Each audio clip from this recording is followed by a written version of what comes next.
Alrighty. Well, welcome back. Welcome back to a slightly twisted female. I am your host. No, really, what the fuck? Uh, man, I was telling my boyfriend, I was like, damn, like I'm really nervous about this, Buck Angel interview. And I've really never been nervous for an interview before, just because, like, I don't know. I've gotten like just really comfortable at talking to people and whatever. And I usually don't have difficulty talking to people like who have different perspectives and stuff from me, because I've evolved a lot. And I've just whatever. I've lived in different countries, I've lived in different cities. So, you kind of learn to adapt. And I was nervous because like I knew that I wanted to I didn't hold on, my dog I think is chewing up a shoe. Hey, Max, thanks. Come here. Um Look, I made this. Isn't it so nice? I know how to crochet. All right, so ah, sorry, my nerves are like still a little shot out. So like I just knew, I wanted to confront certain things. Because I think so much of how we got here is this sort of like it's like in Hollywood, right? People end up protecting all of these like predators and really bad behavior because they just want to, be agreeable. And I feel like I have a history of being too agreeable. It's just like maybe it's a little bit of who I am. And I think that that comes from a very like cowardly place. I don't think that being agreeable just for the sake of being agreeable is always a good thing. I think that it can just be, from just being afraid to rock the boat. And sometimes you need to rock the boat because it's the right thing to do. And that's why I got mad at like Ariel Scarcella and, Blair White and Buck Angel and all these other people who sit there and like pretend as if there's this like in group of trans people who are somehow like the helpful trans and the good trans. And very much how I see it is that's still right. I just had almost a 2-hour conversation with one of like the premier spokeswomen for, transsexualism. And I still don't understand how her experience as being trans identified is in any way different than any other person's. And that's also the same thing with Blair White, Robert White, when he went on the Jubilee debate. Hey, what are you doing? When he was on the Jubilee debate with the conservative trans versus liberal trans, it's like, do you not understand how much none of what you're saying like makes any sense? And basically Blair's whole thing is, and he has this very like mean girl attitude where it's like, if you pass enough and if you look, good, like me, then you can come sit with us. If you're like one of those goofy trans that like we're embarrassed of, you can't sit with us. And it's like, how can you sit there and say that you're against childhood transition, but while in the same breath saying that only people who pass can use women's spaces? So obviously you're basically saying that people need to medicalize and they need to medicalize early without actually saying that. So you are advocating for childhood transition because that's the whole point, is that they won't have that like weird I look trans thing, and first of all these people do look trans. I mean, if you look at, I guess with like Buck, because a lot of our men are so effeminate now, we know that there's like a huge just sort of demographic drop in testosterone across the board for, men in our generation. So I think that there's just like a lot of like, wimpy looking men in general. But, it's like when you see somebody with, a full beard, but I think she has a very tiny skeleton. And then, if you look at pictures with her shirt off, she has very gynecoid hips. But I'm not just going to say that if I just passed her on the street, I'd be like, oh, wow, immediately, like that's a trans identifying male or female. I think it's a lot easier to identify trans identifying males. So like I said, it's just speaking out of both sides of their mouth that I find really frustrating. And what I got out of that whole conversation really is what I already sort of knew and assumed, is that this is very much damage control. And Ariel Scarcella literally calls her series LGBTQ damage control, which is exactly what it is. It's just like a press, it's like it's just like, what's it called? Just managing, your marketing. You know what I mean? It's just managing your, public perception.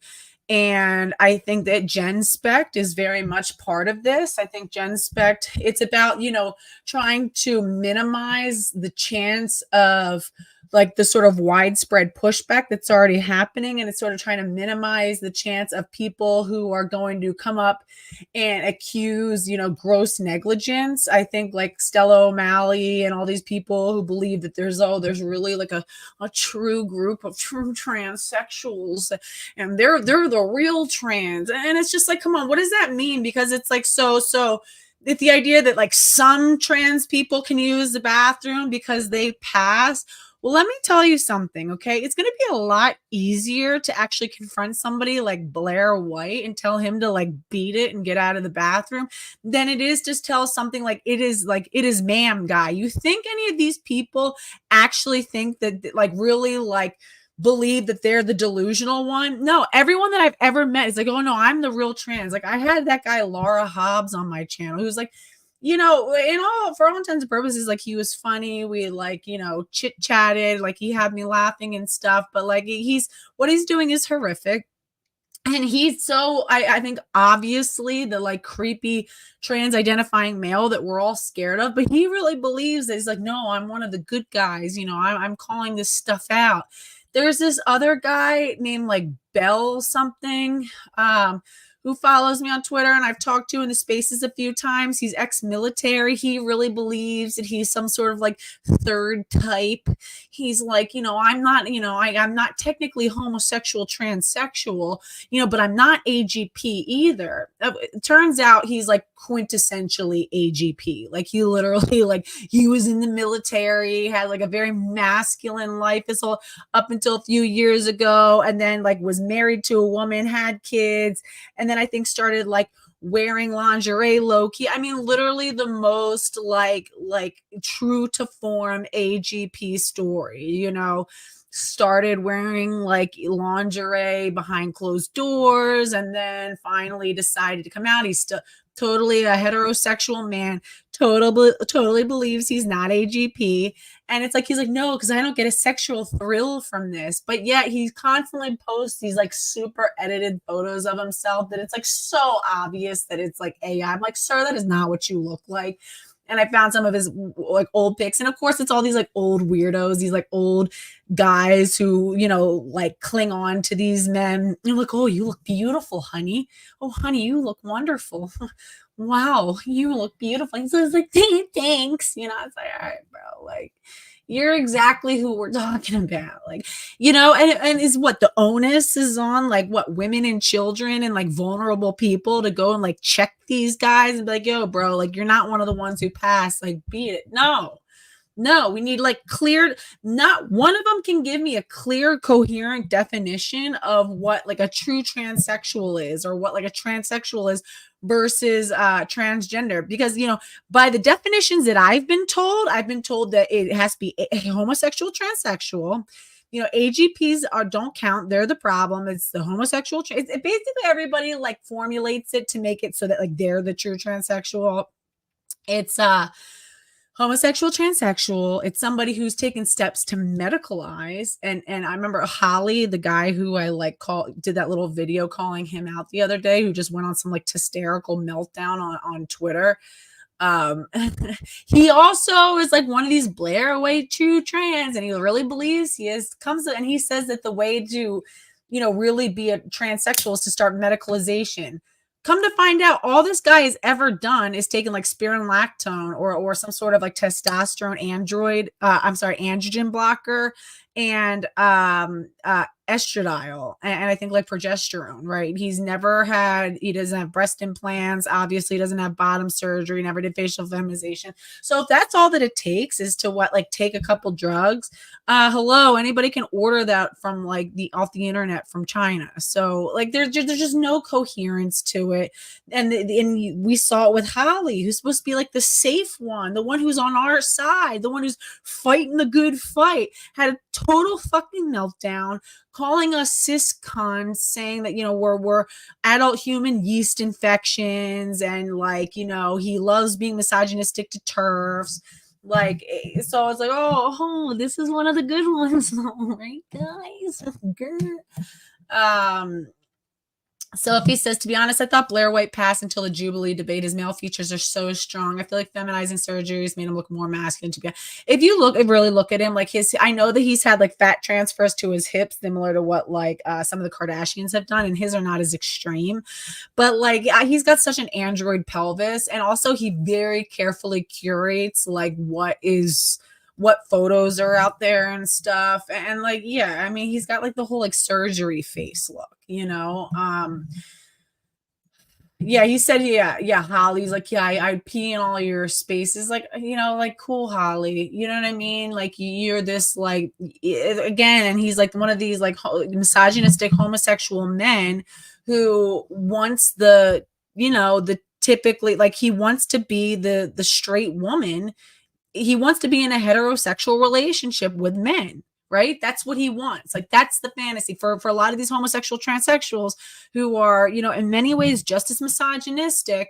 It's like they just want these men who, I mean, otherwise are only like, it's like they know that they're a fetish for a lot of men. They're these like, so they only get these tranny chasers and stuff like that. And it's men who end up like, not wanting to commit to them or be with them. Maybe we'll like, fuck them behind closed doors or whatever. But then like, when it like push comes to shove, like, well, no, I don't actually want to be with you. You know what I mean? And I understand, okay, that's hurtful, whatever. But it's like if, I was just a woman, like, then you'd want to be with me forever.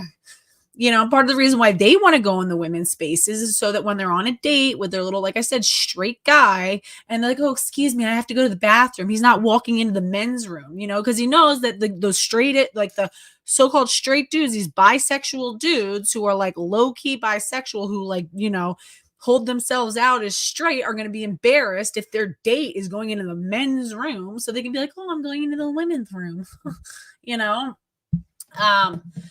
Yeah, Dylan Mulvaney one is ridiculous. Genevieve Gluck says it's ridiculous to think that getting a bunch of plastic surgery, one, makes one female, or two, the children aren't going to see this and interpret it. And I'm sorry, but like Buck saying that like, oh, I don't talk to kids anymore, is such bullshit. It was so recently. If you really care about and Buck, if you're listening, I don't know if you are, or if any of Buck's followers are listening, I tried to give her a chance to explain herself. And I wanted to like create space where like, she would talk and acknowledge some of these things. But it's like, if you really cared about the damage that you had done, you would hold yourself accountable. Like Buck very much is pointing the finger at everybody else. And that's what they all do, is everybody else is the problem. It's those guys. They're the groomers. It's like Marcus, whatever her name is. And I'm so mad that she chose the name Marcus, because my boyfriend's name is Marcus. And I'll have you know, it's the only Marcus that I acknowledge. But it's like Marcus, Glib or whatever, Gibb, Marcus Gibb. It's like she sits there. I think when they have Isaac Uncooked, deplatformed or tried to go after him, for saying that like he's bullying them. Meanwhile, Marcus's whole channel is about like clowning these like, very mentally ill trans identifying people, like the very, very mentally ill ones. It's so much of like the mean girls, like, you can't sit with us. Dib, yeah, whatever the fuck. Yeah, I know, isn't it? It's a wonderful name. My Marcus is very, very fucking hot, and I just choose another name, lady. Anyway, let's see. All right, so let's go through. Let's fact check some of what Buck was talking about. Okay. Sorry, I have to eat. People get mad that I eat during my streams. It's like, bro, okay, like, I have 4 kids. I like get them off to school. I gotta like run around, do all this shit. I come home. I have a little bit of time to stream, and then I gotta go. Like later, I've got to run my daughters to their like ballet lesson. I gotta race back home, make food, help them with help all my kids with homework and do all this other shit. So it's like, yeah, like I'm multitasking. You don't want me to eat during the streams? Hit my cash at $, what is it? A slightly twisted XX. Oh, and if anybody wants to support us for our free speech for women event where we're going to be protesting the American College of Obstetricians Gynecologists, if you want to be a part of it, email me at a slightly twisted female at gmail.com. It's going to be outside of the ACOG, the American College of Obstetrician Gynecologists headquarters in Washington, D.C. on November 3rd. If you can't be there but would like to support us financially, I'm helping house all the women who are coming in terms of gas money, food money, other things that we need to just make sure that we're okay while we're down there. Please consider making a contribution. You can just send it to me directly at Venmo at a slightly twisted female at gmail.com. Or no, I think it's just at a slightly twisted female. we also have a fundraiser. If you go into my community tab and scroll down a little bit, it's there too. So yeah. Buck wants to denounce WPATH. Oh yeah, Buck was so I brought up the WPATH thing. Hold on, where did you go, Genevieve? And that's the thing. And it's like, again, talking out of both sides of her mouth, like a lot of these, true transsexuals are doing. Their whole thing about gatekeeping, right, is, well, we've got to gatekeep. And it's the only people who are truly transsexual and are people with a mental health diagnosis. They have to have a diagnosis. And this is what I was trying to say to her. I was like, okay, so walk me through this real quick. Okay. So you're saying that the sort of gatekeeping about who's actually trans is whoever has a real mental health diagnosis. Well, let's unpack that, because one, so we have the DSM, the diagnostic, whatever manual, which is, what psychiatrists and therapists use to make these diagnoses. When it comes to stuff related to gender dysphoria, again, it went from being transsexual was the first diagnosis, and then they changed it to gender identity disorder. Then they changed it to gender dysphoria. They're constantly changing, the goalpost, and it's like they, so all right, so it's the DSM, right? Well, who's helping write the DSM? WPATH, okay, the World Psychological Association for Transgender Health, WPATH, WPATH. Okay, well, who's on WPATH? Is it like a bunch of experts in the field who have studied this from an objective point of view for a long time? No, it's a bunch of trans-identifying people who clearly have political and economic motives to promote this as and it's like asking the sick people, like, what, people who are mentally ill, who are clearly otherwise not fit, to come up with, well, how should we define and describe this thing, and what should be the treatment plan? And they get to pick their own treatment plan, right? And it's, these men who are invested, who have personal sexual motivations for transitioning people. Again, these are men who are sexually attracted to trans-identifying people. It's a lot of GAMPs, andromorphophiles, and people, and Genevieve Gluck has revealed, a lot of the lead researchers and people who are helping to write the criteria for WPATH are involved in these like fetish sites and BDSM. And Genevieve, I don't know if you saw, but I did a here, let me pull it up. I just did a what's it called? I just did an interview with this kid Richard Adam Nemway. God, I always mispronounce his name. Where he was homeless and he has a schizophrenia diagnosis, like bipolar, all these pre-existing mental illnesses, and they convinced him that he had gender dysphoria, and he went through and they got him bottom surgery for free in San Francisco while he was homeless, totally deranged. And he went and he said he had like 3 meetings with this one, gender therapist. And the guy, you've got to see, what is it, Carlos Morales? You've got to see what this guy's professional associations are. It's scary and deranged. Morales, let's see, trans. Let's see, is this the guy? Yeah, here we go. He's a marriage and family therapist. This and these are part of the people. Again, we go through who's involved in WPATH. So it's like, okay, so these are the people who are coming up with the criteria for, giving out these diagnoses. Then I'm sorry, anyone with a diagnosis, it's not legitimate and it can't be trusted. Also, when we're operating under an affirmation model where it's considered conversion therapy to challenge anybody's self-declared gender identity. And it's like, again, Buck, okay, it's very much self-reporting. There's no way to measure this stuff. Why? Because it's like a mystical, magical belief system. That's the problem, and the reason why people like Blair and Buck want to gatekeep the identity of trans is because it is their bread and butter. It is because they are making money off of this identity. And when it gets all muddled and stuff, and it starts to, and it's now, totally nosediving in popularity, something that they both, at least Buck participated in, making this as widespread as it is. Now it's like, well, wait, hold on. We want to we want to get back in control of, the image, the narrative. That's all that it is. It's just trying to get the narrative back, under their control. But let's take a look at Genevieve here. Look, I want you to see this. Genevieve says, I know a lot of people like this BDSM therapist. That's exactly what he is. Many people are wrapped up in this with the best of intentions, but some still openly show us that trans is BDSM as an identity. 100%.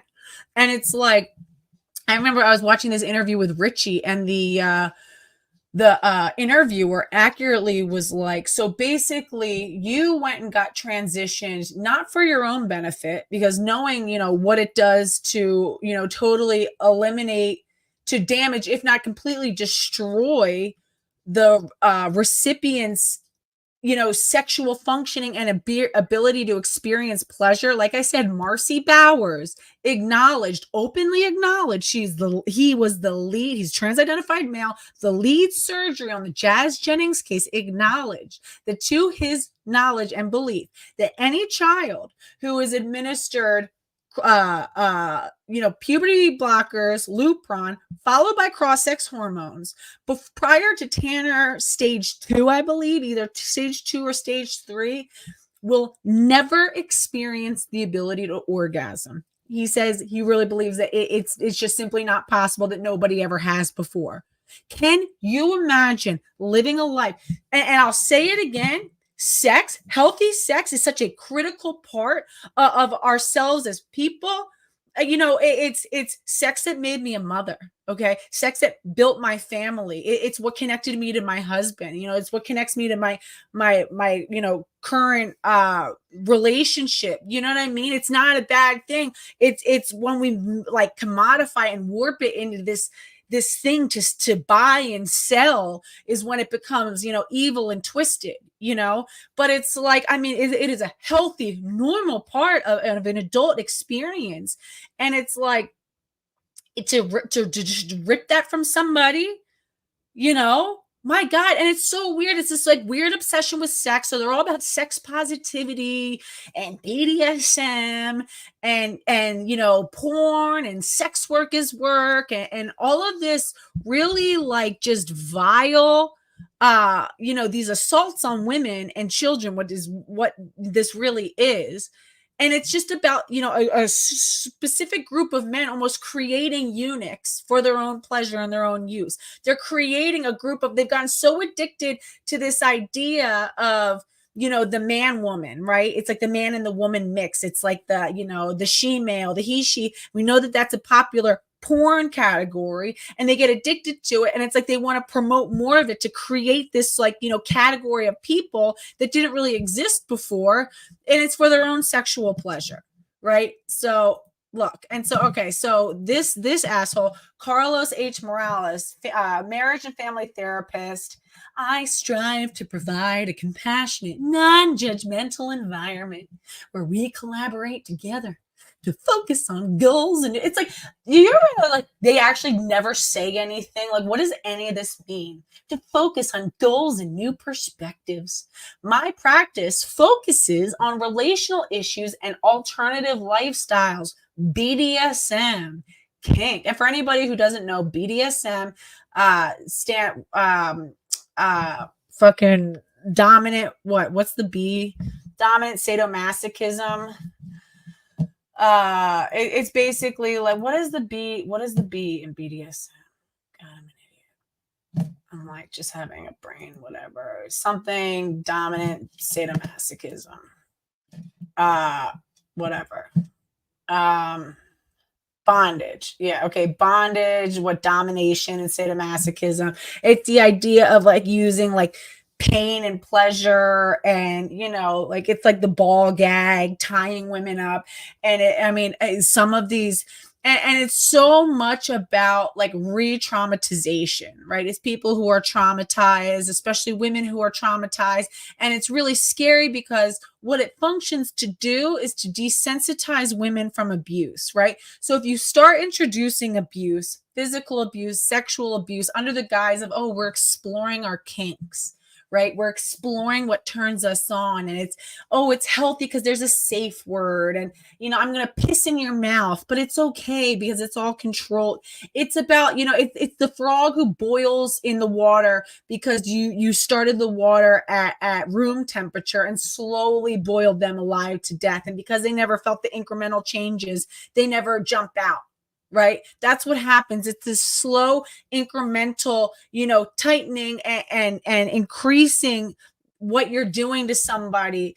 And it's training them to tolerate it. You're building a tolerance. Okay. And it's a lot of these women who are already traumatized, who already have, a sort of crossing of understanding sex and pleasure.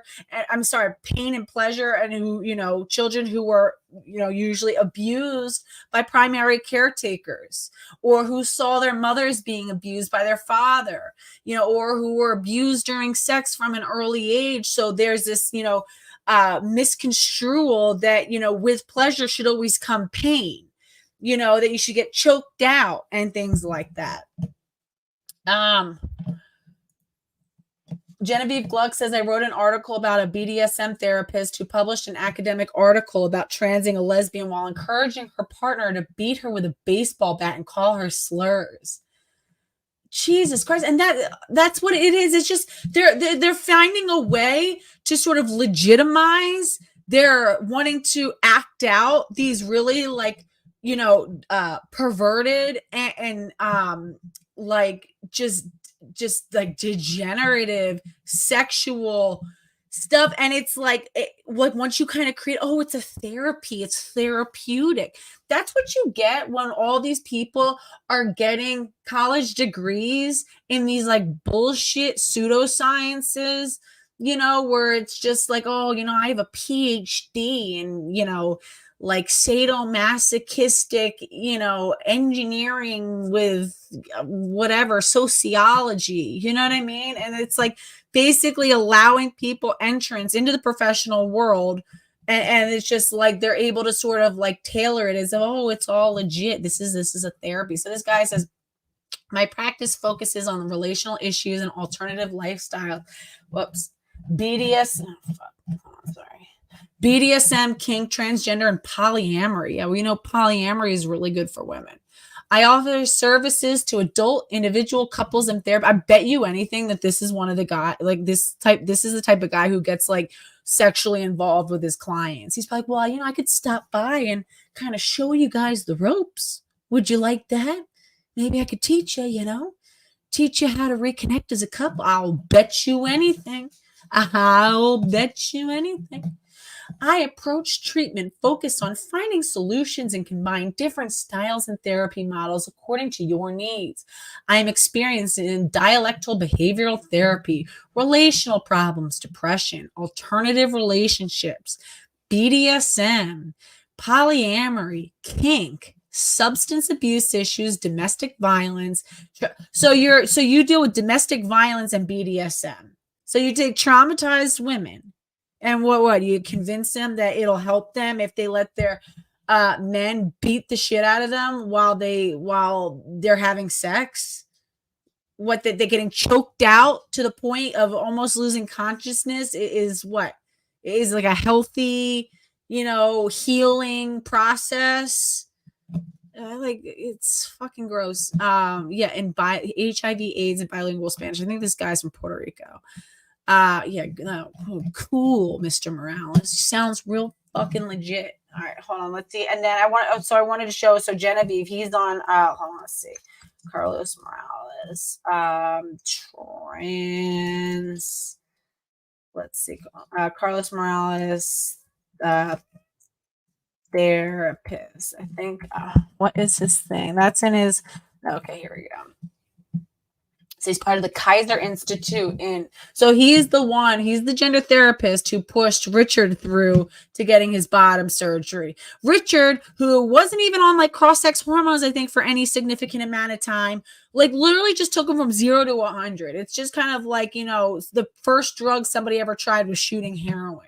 They didn't have top surgery, hadn't really been on I think estradiol for any like real significant period of time, hadn't even been like, impersonating women for any real significant period of time. They just shuttled him right into getting the free penile inversion.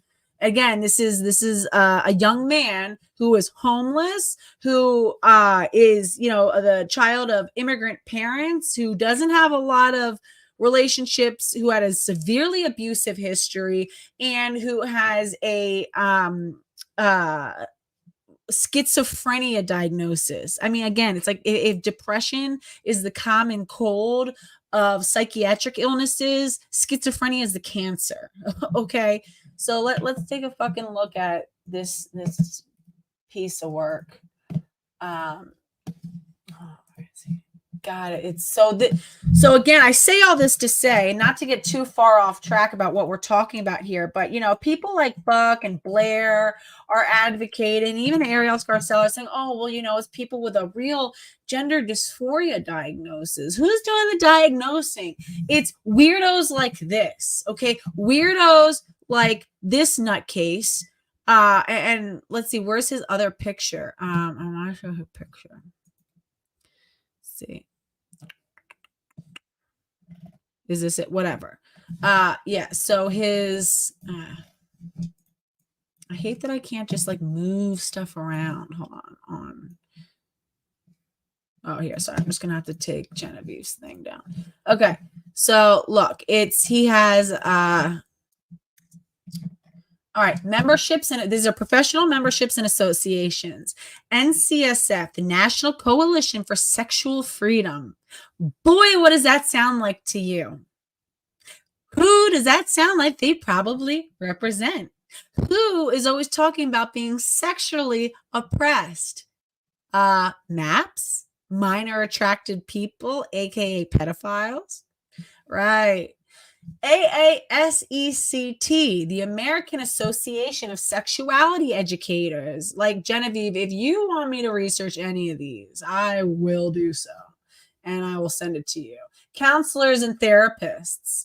CARAS, CARAS, the Community Academic Consortium for Research on Alternative Sexualities. And lo and behold, WPATH, the World Professional Association. Oh, see, she didn't even know. She said it was World Psychological. No, it's World Professional Association for Transgender Health. Okay, so again, let's go. And I know that people were saying that they were getting flagged for using what's it called? The Jubilee. Hold on, but let's take a look at the Jubilee Blair. I wonder if I can use just like a little tiny clip of this because I know that. Ah, okay, let's see. Stop screen. I just really get annoyed with this whole pretend that like, oh, well, we're the real trans. It's not based on anything. Like literally, it's not. Let's see. Where is it? Hold on. Oh, here we go. Okay. All right. I got to be careful about what I share here. Let's see. Safety concern. I support trans. Is it okay for minors to get top surgery? Okay. All right. This one. I think this one is what's like illuminated. Of a trans person is somebody whose body has been altered, or somebody who identifies as a different gender whose body's been altered by hormones or surgery. And there's two genders. So if you want to say, you identify as a different gender, it had to be one of those two, which would make you a transsexual if you're actually trans. Right. So according to Blair, according to them, it's anybody who's actually altered their body, and you have to identify as either male or female. So again, it's like what Blair like, and then hold on, he talks about like, it's about making a real effort to fit in. Again, you can't sit there and say that the only way to be the real trans, if you want to sit with us, you want to sit with the popular girls, the popular T girls, you got to be able to pass. Okay. And but at the same time, I'm saying that children shouldn't medicalize. You're talking out of your ass. You're trying to project the image, because literally the obvious and natural conclusion for most people is, oh, I need to transition as soon as possible and as quickly as possible before, puberty, my third puberty. Again, there are 3 puberties. The first happens in utero. So anybody who says that, they transition prior to puberty, not possible unless they transition while they were still gestating in their mother's womb. But I need to make sure that, puberty doesn't, impact me, right? Like, which is it? I think it makes about as much sense as saying that bisexual is under the straight umbrella. It's like, no, that's a separate thing. And I think there's beauty in being separate things. There's beauty in having your own lanes. And my concern is there's so much, clearly, as we see today, really heated conversations about trans people that when you start adding in queer theory, non-binary, it just makes it muddy. And the people at home, don't know what the fuck you're talking about. But we don't know what the fuck you were talking about either, Blair. Because, at least Buck was honest enough to say that he has no idea what the fuck he even means when he says that, I felt like a man. He's like, I felt like a man and I don't know what that means. It's like, good. At least we're getting somewhere that you acknowledge it. Like, and it's like,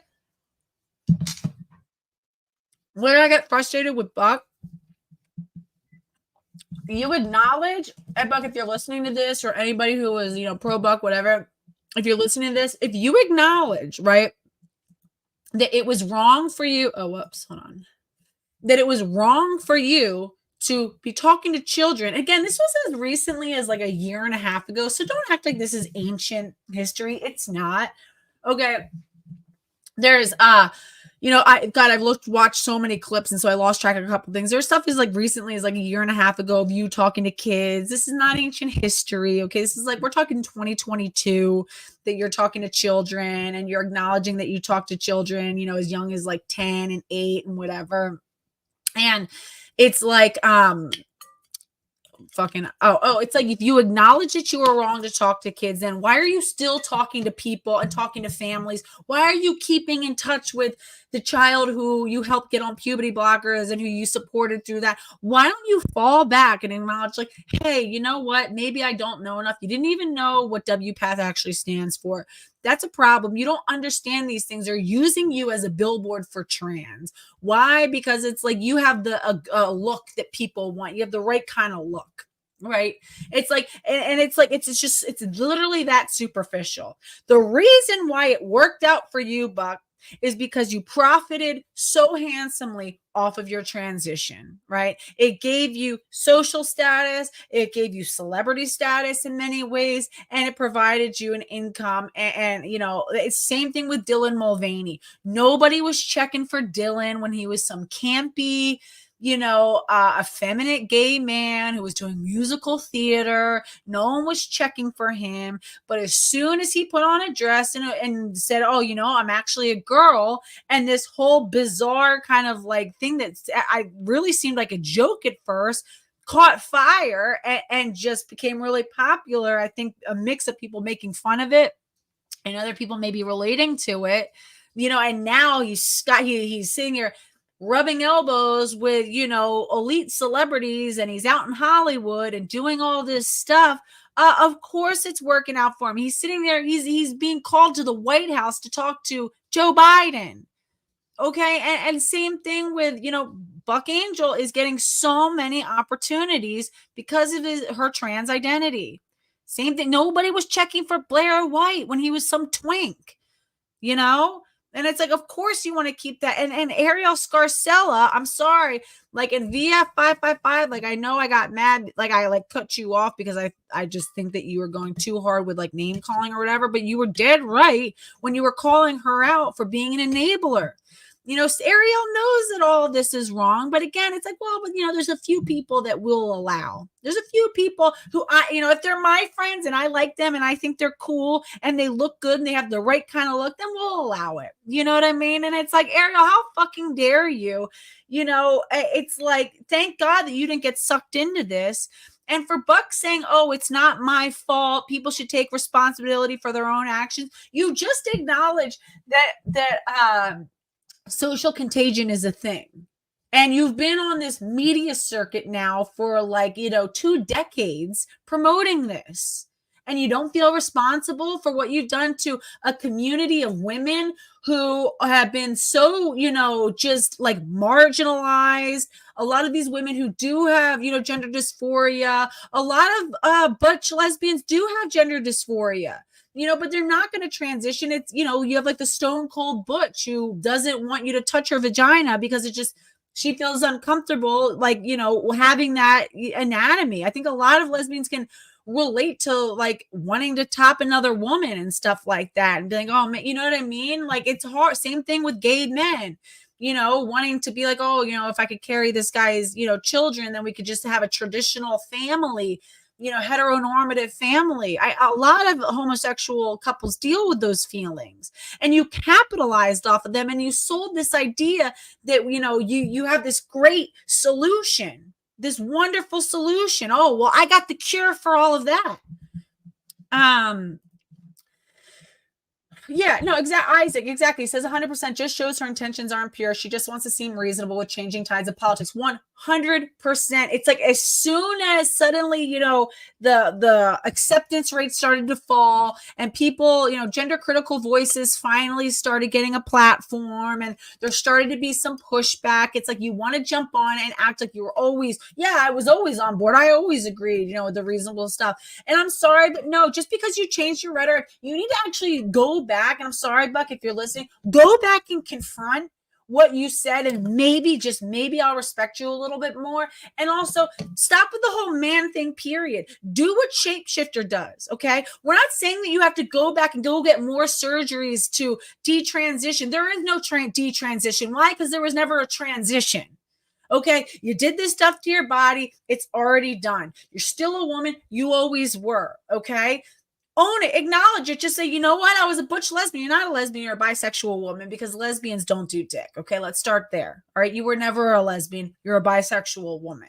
Unless you're that porn sick that you'll literally do things outside of your sexuality just, for some attention and money on film. If that's the reason why you're having sex with men, all the more. And it's crazy because I like don't follow Buck a lot, and I was never like a big Buck Angel person. But when she did agree to do this with me, I was like, all right, I gotta go. And I binge watched a bunch of stuff. I watched Isaac's video that I want to talk about on here. I have it queued up. I have Karen. Thank God for Odyssey because they had her channel removed. Thank God all of it was backed up. Karen, anybody who does not follow Karen Davis, go follow Karen Davis on Odyssey, and her car is Your Kid and right on Odyssey. She does like really extensive expose of these people. And it's not just an expose of people like Buck Angel, but it's an expose of things like Gen Spec. Again, these are wolves in sheep's clothing. And I'm sorry, Gen Spec is not good. Okay. Gen Spec is very much a PR machine to sort of save the trans identity and think, oh no, to distance themselves from like the weirdo shit that we're seeing on TikTok. And again, and remember people, TikTok is curated by China, who's using soft warfare, cultural strategies to poison the culture. Okay. I can't tell you how many TikTok accounts I've gone through. Like, I mean, literally at least like 50 now, because every time I post something, I immediately get banned, right? It's like, but the stuff that like floats up to the top, and if you think that that's not programming how children think, you should have never been talking to children. If Rex Landy called you a pedo, it's because of that. Okay. Rather than getting mad at people like Rex Landy or Isaac Uncooked for calling you out on things that you actually said, why don't you get out of the public eye for a little bit, go get some help, and then when you're ready, do whatever you can to scrub as much of this off the internet as possible so that people don't find it, or at least come and stand in front of it and say, listen, I said this. This was disgusting. Okay. I was in my addiction. I was wrong. Okay. I was histrionic. Okay. I was desperate for attention and recognition. I just wanted to be seen. This was acting out in my addiction. I needed help. And I'm sorry. You know, I'm going to fall back. And the fact that you're still talking to children, you're still talking to families, you're still giving out like health and medical advice you should not be doing. Stop it. Okay. Because you were making very grave mistakes as early as like a year and a half ago, probably more recently. I'm not sure. But, you know, maybe recognize that, hey, maybe you're not even all the way there yet to really be talking to anybody.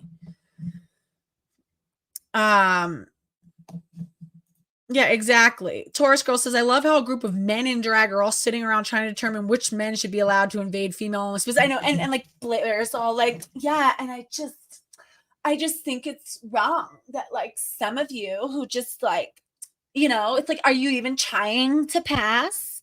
I mean, oh God, and don't get me started on like the story that he told. He's like, you know, and I tried to go back to the men's bathrooms, and you know, I went in there, and is this true? This is all. Whenever someone starts saying this is true, you can ask anybody who was there. It was definitely 100% true. Like it's probably full of shit. But he was like, you know, I tried to go into the men's bathroom, and I was thrown out within minutes. They threw me out. And I was like, well, I think as a good person, it's the right thing to do to just go wherever I'll make the littlest splash, you know? So I tried. They won't have, bro. Nobody threw you out of the men's bathroom. Shut up.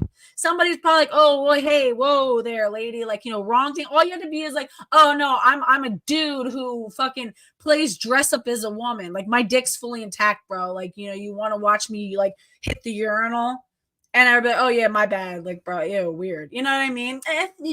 Like, bro, Blair, like, stop it. And also, Blair, why is it that anybody you talk about, oh, I'm a champion of free speech, I'm a conservative, blah, blah, blah, blah, blah. And it's like, first of all, Blair is not a conservative. Let's make that clear. None of these people are. It's the fact is that they've gone so far left. The left has stretched out so insanely far that anybody who's like a little bit further in is like, I'm conservative now. No, you're not. Okay. You're not.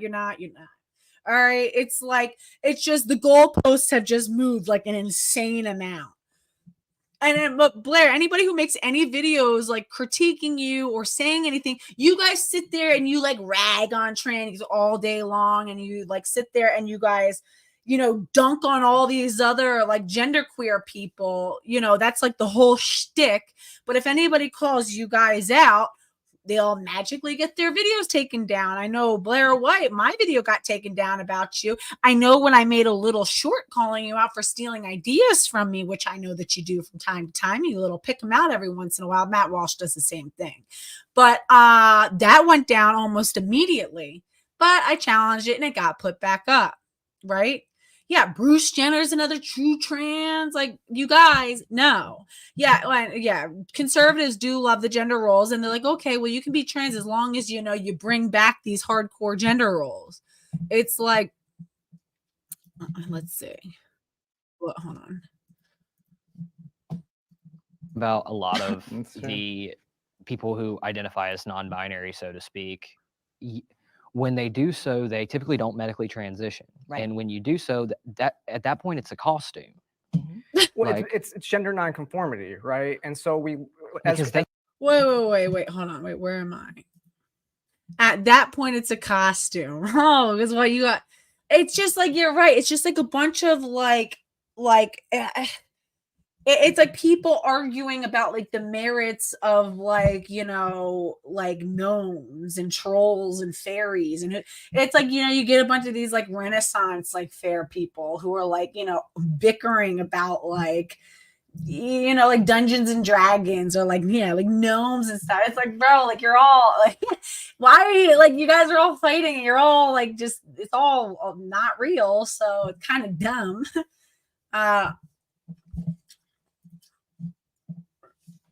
True trans is easily debunked by anyone who had the slightest clue about the role of porn in surgery. 100%. And it's funny because while I was like binge watching Buck Angel for the past like 2 days, just trying to like get up to speed on everything, all I kept saying to myself, addict behavior. Addict behavior. This is 100% addict behavior. The porn, the kind of, you know, the just promiscuousness, the promiscuity, the drug use, the injectables. And then I found later where she acknowledged she was drinking heavily and using drugs. I was like, exactly, this is still addict behavior. And it's very much addict behavior to want to protect addiction. The addiction wants to protect itself, right? And again, addiction will hijack your brain. It hijacks your brain, your prefrontal lobe, all that sort of stuff. And it does so by using dopamine, right? Dopamine is sort of like our body's way to train ourselves into doing things. So every time we eat a bite of food when we're hungry, we get a little hit of dopamine. And that trains us, okay, good, food is good, right? We need to eat when we're hungry. It's good to eat when you're hungry. So I'm going to do it again, right? Same thing with like, you know, you start running, you get some dopamine from running, right? Your body's like, oh, this is good. It feels good. You hug somebody, a little hit of dopamine. You have sex. There's a lot of dopamine. You shoot heroin, you get a lot of fucking dopamine, right?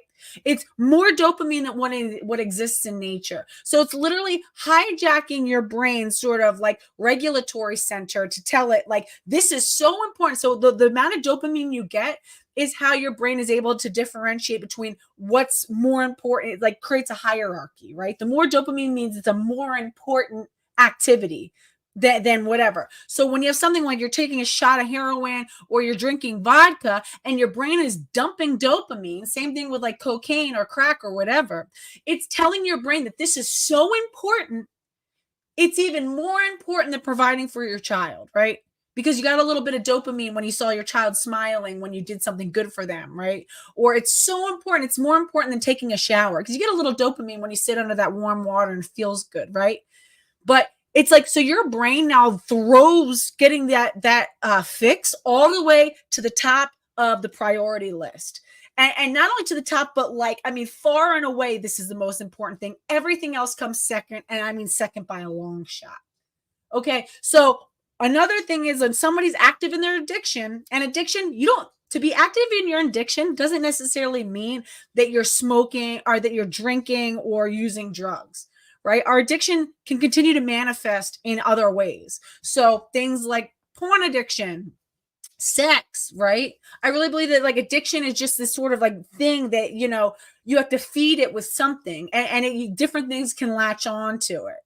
Right. And it's like, it's just the behavior where it's like the like, you know, wanting to like shun anybody who contradicts.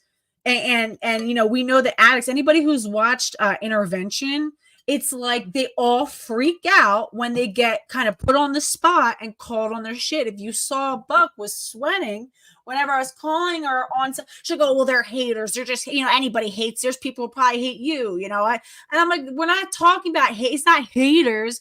It's people calling you out about things that you actually said and did. Let's see.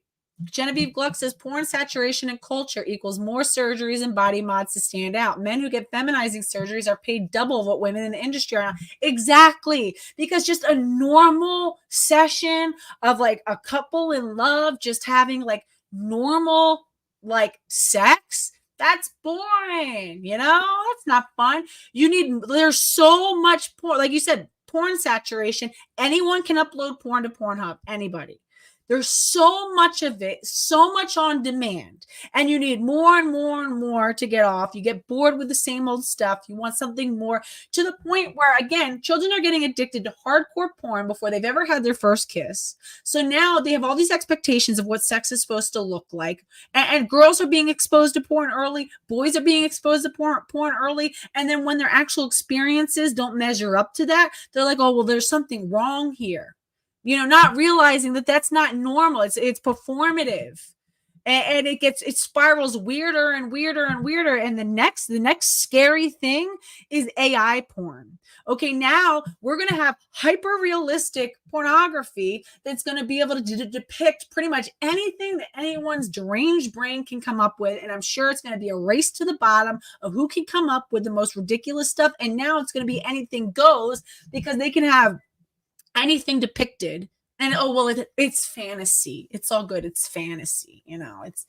It's not real. It's AI. So what's the problem? The problem is you get addicted. The only way you can get off is by seeing that. And now you want to recreate that in life. The porn is only going to satisfy you for so long until you want to experience it for yourself. It's the reason why these sex dolls are so dangerous. Right? These realistic, real life sex dolls. It's like, there's only so long that's going to cut it.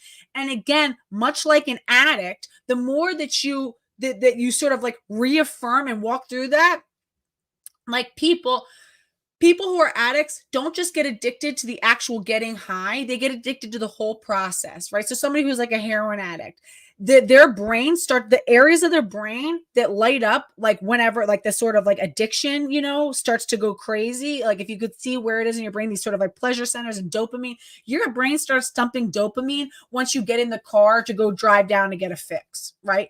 The dopamine's already lighting up because you know what you're about to do, and you're driving down and you go see the guy, and all like it's the excitement is building. You're getting, dopamine hit after dopamine hit.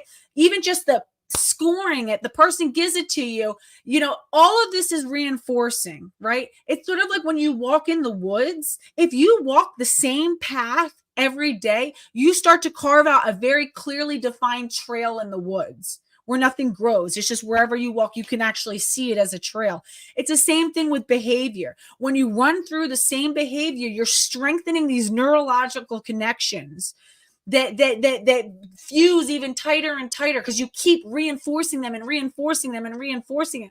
That's why things like when you're watching hardcore porn, or you're, again, these pedophiles who are having sex with sex dolls and things like that, who, are actually acting out this fantasy. You're like, oh, well, what's the problem? It's therapeutic. It's keeping them from actually offending children. No, because you're actually having them walk through that actual act. They know what it feels like. They experience it. You're strengthening that connection, that pleasure, that reward connection to the act. It's the action and their pleasure. That becomes a very connected thing. So you're expecting pleasure every time you do it, you get more pleasure, and you need more of it to activate it even more. And it gets even stronger and stronger. That's why it's not therapeutic. It's reinforcing.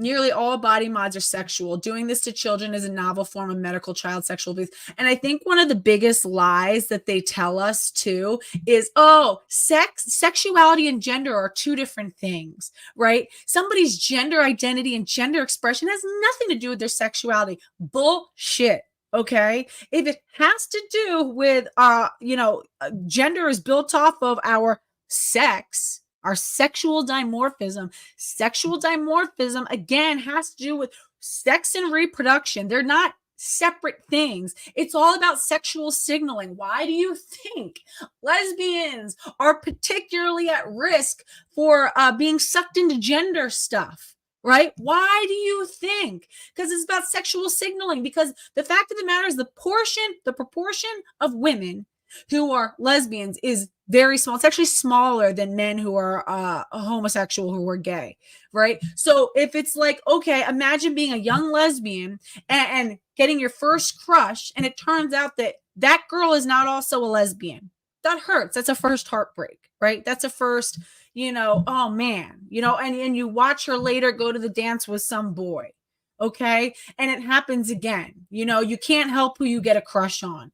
Oh, whatever. Turns out, whatever. Okay. Or maybe it's somebody who was bi-curious or said they were bisexual, but then they end up chickening out and they're like, no, I'm sorry, I can't. My parents would get so mad. I need to be with a boy. Okay. You have that heartbreak after heartbreak. After a while, somebody like Buck Angel comes through and says, hey, guess what?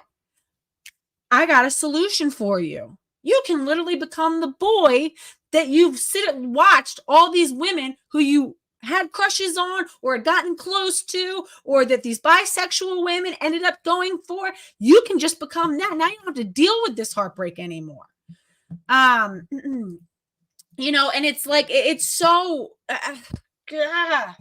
right, let's see. So I wanted to pull up, so she got really, really mad at, I don't want to do this. I'll do this Jubilee thing later, just because in case they end up like copyright striking me, I want to be a little bit more cautious about because apparently they're like being really strict about it. Let's take a look at, we're going to take a look at Isaac. Let's see. All right, Isaac did a really good video on Buck Angel that I know that she probably did not want to acknowledge, but we're gonna look at it anyway. All right, so again, this is on Isaac Uncooked. If you don't subscribe. Who is Buck Angel? Even lower than that. Isaac now, because it didn't work out for Isaac is now going to throw vomit on everybody, which isn't fair. That's not fair of him to do that. And so any of you want to reach out to him and have him say that, I would love to have a conversation with him. And I think it would be very powerful. So is that true, Buck? Because you literally just said, when I had posted about this, you just said that if he asks any questions, you're going to delete and block. If he comes into the conversation, you're going to delete and block. Are you really open? When I started to challenge you on this stuff, like you started to sweat and you didn't want to talk about it. So, oh, hey, Isaac. Thanks for showing up. So here's Isaac. That's great. Yeah, you're allowed. Oh, man. Okay. It's cool, though, dude. It's cool. He said, I'm just being honest. You're a woman, and I'm making a video on your past specifically. You're influencing many young people. Right on, my friend. I think I'll make a video about you. And then now we can cause all this drama. In fact, I won't make a video about you because it's not worth my time. But you're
Fuck. Sorry. Damn it. I don't know how long was I muted for? I'm an idiot. Sorry. Let me see where I was. Where was I? Oh my God. Let's see. Where was I muted? Let's see. 2:47. Okay, good. It's only like a minute or so. I was saying, I believe in I like will mute it when I'm playing the video. The reason why there's toxic positivity here, right? It's this sort of like I think it's to disarm people. And I think that this is how so many people like in Hollywood and these people who are in these really well-connected spaces are enabled and able to get away with such bad behavior and like, sexual abuse and whatever is because, they get so because they're well liked, by whoever, and people don't want to rock the boat. And I feel like, Buck goes out of her way to be so super nice and sweet and call you friend and say, I love you and all this sort of stuff to disarm you, right? It's two things. It's to either, draw people in, and then for, people who want to criticize her, it disarms you. So it's like, oh, I'm so nice. Why are you criticizing me? Don't look at what I've actually done or said or how I've been harmful. Don't call me out on it because I'm being nice to you. And even me, I mean, like I said, as women, we're socialized to be agreeable. I was telling my boyfriend, I'm like, yeah, she's been really nice to me. I'm like nervous about how to confront her on a lot of this stuff. And I've seen a lot of gender critical people like, oh, Buck is so sweet. She's great. She's such a sweetheart. It's to disarm you so you don't look at what's really going on. So you sit there and you kind of skip over her when it comes to, challenging these people on things, and you go after easier targets like Jessica Yaniv and these other obviously unhinged people. And it's like, I'm sorry, but the love bombing is why a lot of this goes unchecked. Okay. And at the end of the day, I'm a mother and I'm a woman, and my top priority is the safety of women and children. I don't need to be like, my mom used to always say that. She goes, I don't need you to like me. I don't need you to, I don't care if you, I don't need to be your friend. I need to be your mother, and I used to just be, meh. But like, it's so true. I don't need to be everybody's friend. I need this to go. I need this to be resolved by the time that my children become teenagers and start to know, this needs to be resolved. This needs to be exposed for what it is. And if we allow certain actors to get away with impunity because they're popular, because they're well liked, because they get to sit at the popular seat, we're doing an injustice. That's why I appreciate people like Isaac. I appreciate people like Karen Davis, who does not give a fuck, and neither does Isaac. And I look up to that a lot because I do sometimes have a problem with, same thing with VF555. And like VF555, I had her call when I went on, I gotta pull that up too. We'll go over that one. When I went on Ariel Scarcella, and VF555, who really has every right to call out Ariel Scarcella, who is a lesbian, but who sit there and enables, trans identifying males to do what they do. And people who works with people like Buck Angel, who really are, harming the butch lesbian community, who's really vulnerable, and that's VF's community. So she had every right to call her out, but I had to listen, just so I didn't get kicked off. I had to I had to hang up from you because you do go really aggressive, but I do appreciate that at the same time. You guys are the ones holding the line. Okay. And you remind me to hold the line, and it's easy to and I do my best to sort of be agreeable enough just so I can get into a space where I can actually talk to people, because I do like directly talking to people and challenging them. But at the same time, please make no mistake. I remember I had a cool conversation with Rex Landy before she got, before she was terminated because of Buck reporting her. Rex Land is like, oh no, you're just, it's good. You're more moderate. And I was like, no, Rex, please make no mistake about, I'm not moderate on this issue at all. I am not at all. Okay. I just will try to talk to people. because I think it helps me like hone my ability to debate these sort of people. I know I can't come in fully aggressive so that they'll just, let me through the door, and then I can start to like, pick from there. Right. But like, please make no mistake. There's no nuance here for me. None. Okay. There's no moderate position. And no, like this is dangerous to its core, at its very root. It needs to be exposed. You're right. No child grooming. There's no room for, there's no room for fucking agreeing any of it. My hope is that somebody will Google Buck Angel, and my video will be one of the ones that comes up in the search result. And it seems like, oh yeah, it's not just like, oh, I'm just, it seems like a positive whatever conversation. She participated in it, and somebody can actually get the information that way. Because I think, when we're as gender criticals, and especially as TERFs and radical feminists and the really hardliners and stuff like that, our content gets so marginalized. You know what I mean? And I want someone to Google it and to have access and be like, oh shit, I didn't know all of this. Let's see. Yeah, totally. Top shelf terrace VF 555. Oh, thank you. And Rex Landy, yeah, and VF are both of them are fucking, great. And yeah, exactly. Shows her sweat. Yeah. And like, started with, well, I gotta get going. I gotta get going. You know what I mean? And I really thought about how I wanted to do that. I knew that I wanted to hold her accountable. I wanted to continue the work that, Isaac and Karen had already started to do. And I wanted to get into a space where I could actually, Carol, same thing with Carol. Carol is starting to do. Carol's doing a great job. So let's all right, real quick. Okay, so yeah, wait, hold on really fast. Where is it? All right, so he says, thanks for having a dialogue. Yeah, wait, where is it? Rex Landy says, no, thank you. Susan the pornographer can get fucked. I love her. Hold on. Wait, hold on. Damn it.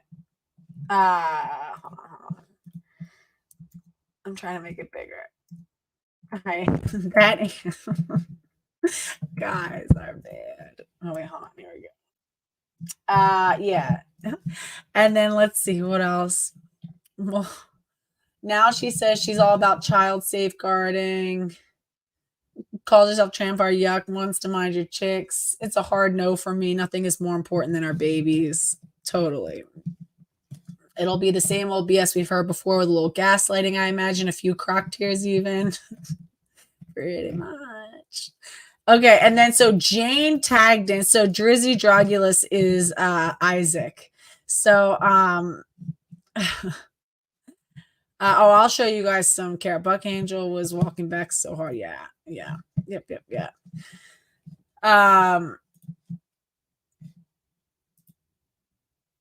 Yeah, Carol's D-trans. Okay, so he said, inviting Drizzy Drogulus to cause problems is exactly why we cannot find some sense of unity. We don't need to unify. That's the problem. Like, as I remember, even like Buck was like, oh, we can hopefully build a bridge. Buck, with all due respect, I'm not trying to build a bridge with you.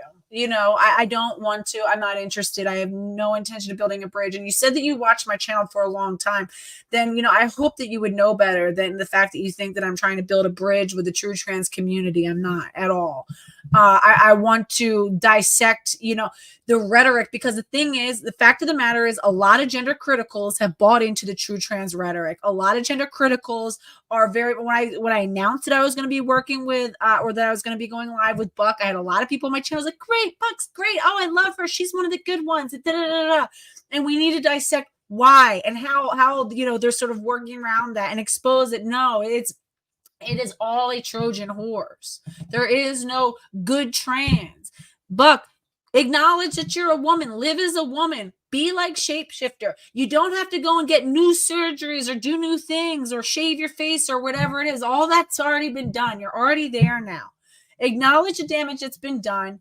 Say that acknowledge that you're a woman. You're a bisexual woman. You're either a bisexual woman or you're a lesbian who was groomed into having sex with men because you were mentally ill and you were acting out in your addiction and you were, in a very dangerous porn world. Okay.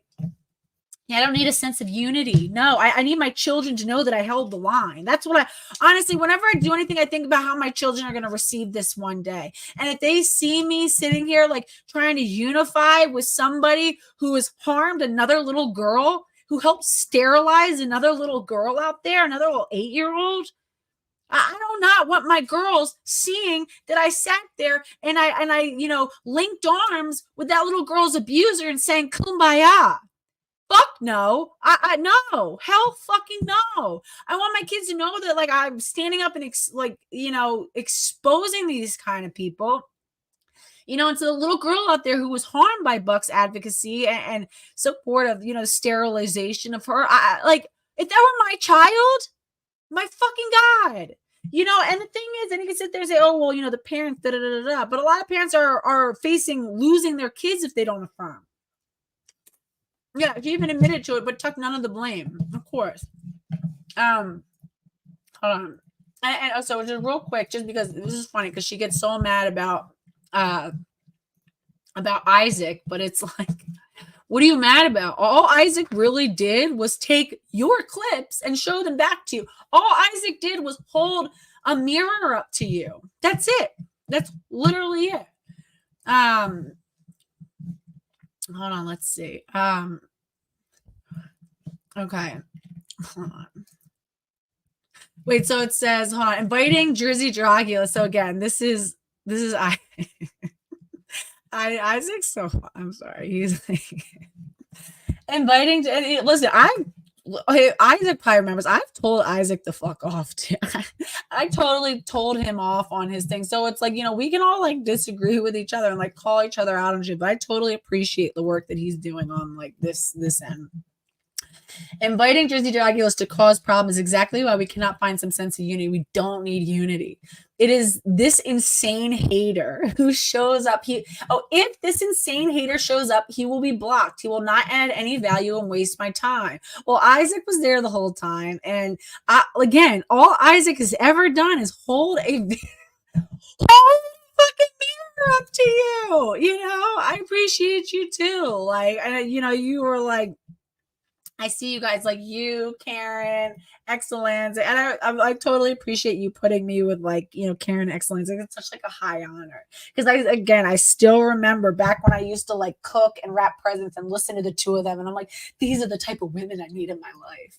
So yeah, it's such like, it's like I made it point, moment where I'm like, yes, if I can even be in the same category of them, that's huge. Jane says, I didn't tag him to cause problems, mate, but whatever. Buck says, whatever what? You tagged him for a reason. I'm just letting you know I'm showing up in good faith. He will not. He has an agenda against me. Maybe you did not know, so I'm telling you. What agenda against you? Again, it's like if you got to sit there and agree with them all the time. It's still very much the trans entitlement. They're gonna pick out the kind of like the cringy trans and dunk on them, and we're also like, yeah, we're all gonna gather around and dunk on these like trans who didn't make the cut. All right, that's all good, but don't ever like point out anything about the popular clique, the popular trans. Oh no. It's still the trans entitlement. Let's see. She goes, okay, thanks for the heads up. Looking forward to this debate, so I don't want it hijacked. Ella Androphobia is another one who's amazing. If you don't follow her now immediately. Ella Androphobia, hashtag let women speak. It's Ella says, why does she persist in her LARP? How does she think do as I say, not as I do is the thing that will work in the fight against trans brainwashing, mutilation, sterilization of kids? How does she not see how harmful and misogynistic her porn sex toy business are for women and girls? Totally. It's like, oh, here, when you transition, here's a bunch of gear for you.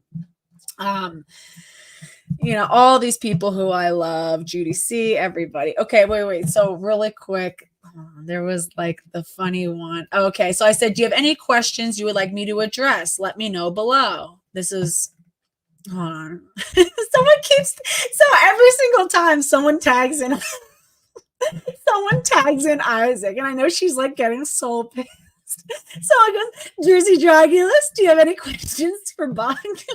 First of all, Isaac's like list was so good. I wanted to like it so bad. Isaac, the reason why I didn't like it was because I was like, I don't want her to back out. So I wanted the chance to be able to confront her. I didn't want to back out. Let's see. It says, hold on. He says lots of questions. Why? And again, tell me if you guys think this sounds like hater behavior, right? Is this? And again, also to be clear, Isaac is like, and I'm sorry, I think I speak for the whole world when I say Isaac is like a physically gorgeous fucking specimen of a human being, right? Like, I mean, there's so many. You know, you see it like all in his comments. Everyone's like, "Oh, Isaac, you're so beautiful." He is. He's fucking beautiful. So it's like I don't think the issue is that like Isaac is just some like disgruntled hater who because he was like too ugly to transition. Like Isaac probably could have like been like a Blair White and like been this like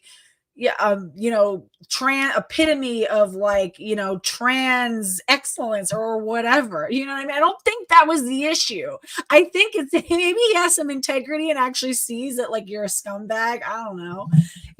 So it's like, all right, so lots of questions. Why do you help an 8-year-old get on puberty blockers, and do you think that was a mistake? Why haven't you apologized publicly for medicalizing that child? Yeah, good. We got her to eke out a little bit of an apology.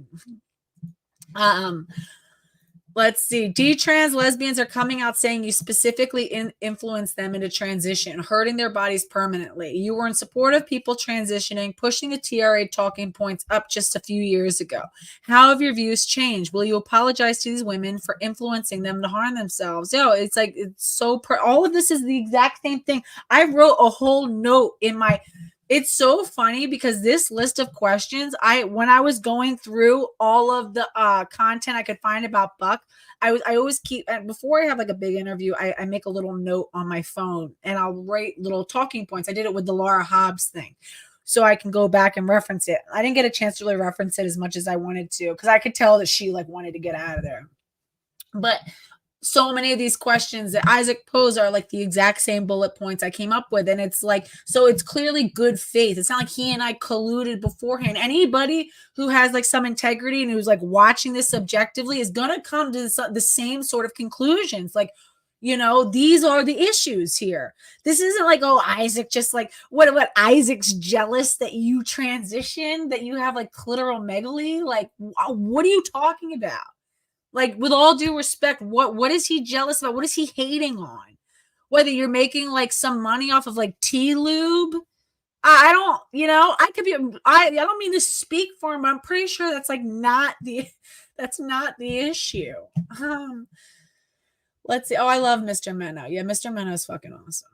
Yeah, Mr. Menno is a gorgeous. And okay, and I always say Mr. Menno is the best example of a campy gay man who is not a misogynist. Because I was calling out gay men who always like, yeah, girl, like who act all like catty and act like this sort of like, call each other queens and kind of use these like kind of degrading cliches of females and women to like whatever, to like socialize with each other. And I always say like Mr. Menno is the perfect example of like a campy kind of flamboyant gay man who is not a misogynist, who doesn't have to like fall back on these like degrading stereotypes of women to just be campy and gay and whatever.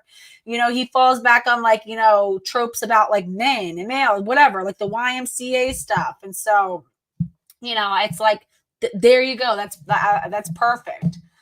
Yeah, Mr. Menno truly is a true ally. No, he really genuinely is. He's great. Like he's great on every level. Do you see how calling your audience kids and children with no age restrictions set on your videos and selling sex toys that are on said videos is wrong? Do you see how asking kids to talk to you about sex, their bodies, and instructing young boys on how to clean their foreskin, which is still up? while selling sex toys and doing sex work is wrong? Are you sorry for this behavior? Why do you still sell sex toys, advertise publicly to audiences of all ages on your Twitter and YouTube? And it's not just sex toys, but it's sex toys specifically geared toward trans-identified females to have sex with women, right? So it's mostly for like, yeah, it's for lesbians. It's for lesbians who have, you know, like self-harmed through this stuff. Let's see. Who do we know that we're okay? Let's see. Are you still sex work positive? And do you think other young dysphoric women will be influenced by your sex work? But Buck Angel said that if I come or influence this, she'll block me and ignore my questions. So feel free to ignore my questions. I'd rather not scare her away. Yeah, this one was funny. Oh no, we'll be missing out on Buck's aged women on how to medically cripple mentally ill people responsibly. That one I was like shocked. I like literally like busted out laughing at the grocery store or yesterday with my boyfriend. Oh man. Yeah, absolutely VF. All right, so let's just take a look at all right, let's take a look.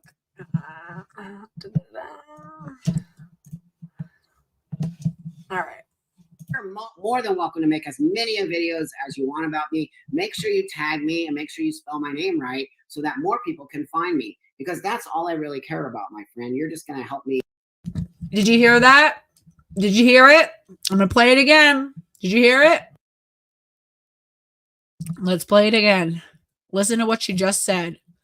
More than welcome to make as many videos as you want about me. Make sure you tag me and make sure you spell my name right so that more people can find me, because that's all I really care about, my friend. You're just going to help me raise my channel. So it's cool with me. But that being said, all I really care about is raising my channel. And that's exactly the point. And I think that's the most honest I've seen her be in a really long time. Right. That was very honest. All I care about is raising my channel, my profile, getting on as many, you know, things as I can. And, you know, really like, you know, and again, that's why I think that she probably has some, you know, histrionic personality disorder.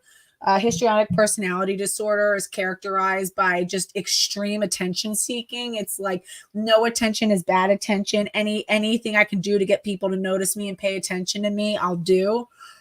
This is people who usually engage in really like overt sexual behavior, promiscuity, just, you know, doing I mean, Dylan Mulvaney is probably histrionic, right? Anything to get attention, even if people are making fun of you, doesn't matter. You know, we'll do that, right?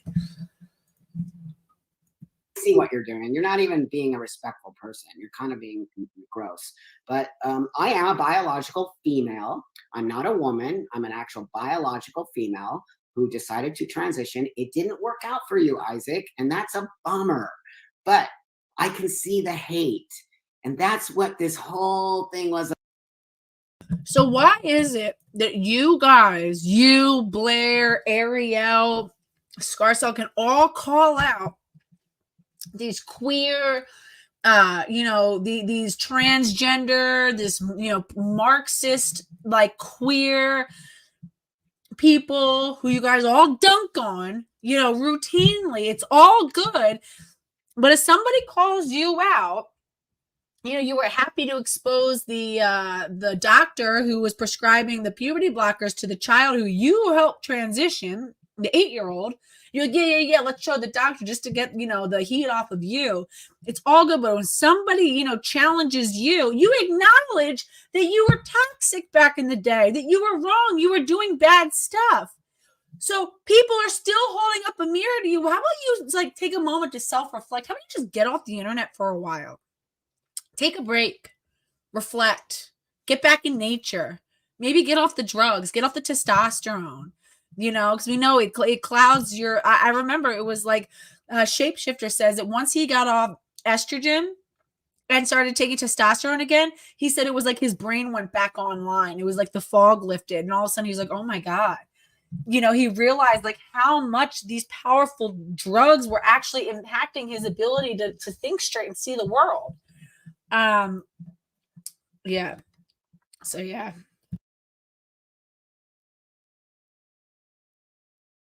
about. And you just actually 100% proved my point, which is why I think that's so beautiful. But I myself will send you a ton of love, my friend. I hope that you get over your hurt one day, and I hope that you see what you're doing can only cause more pain and more hurt for many people. And I wish to God you would listen to what I'm saying. So Isaac trying to expose the dangers of gender ideology, which is what you claim to do, is going to cause hurt and pain to many people. What are you talking about? I thought that you would say that that's what you're trying to do. Well, it's only okay when you do it, though, right? Is that how that works? I don't get it.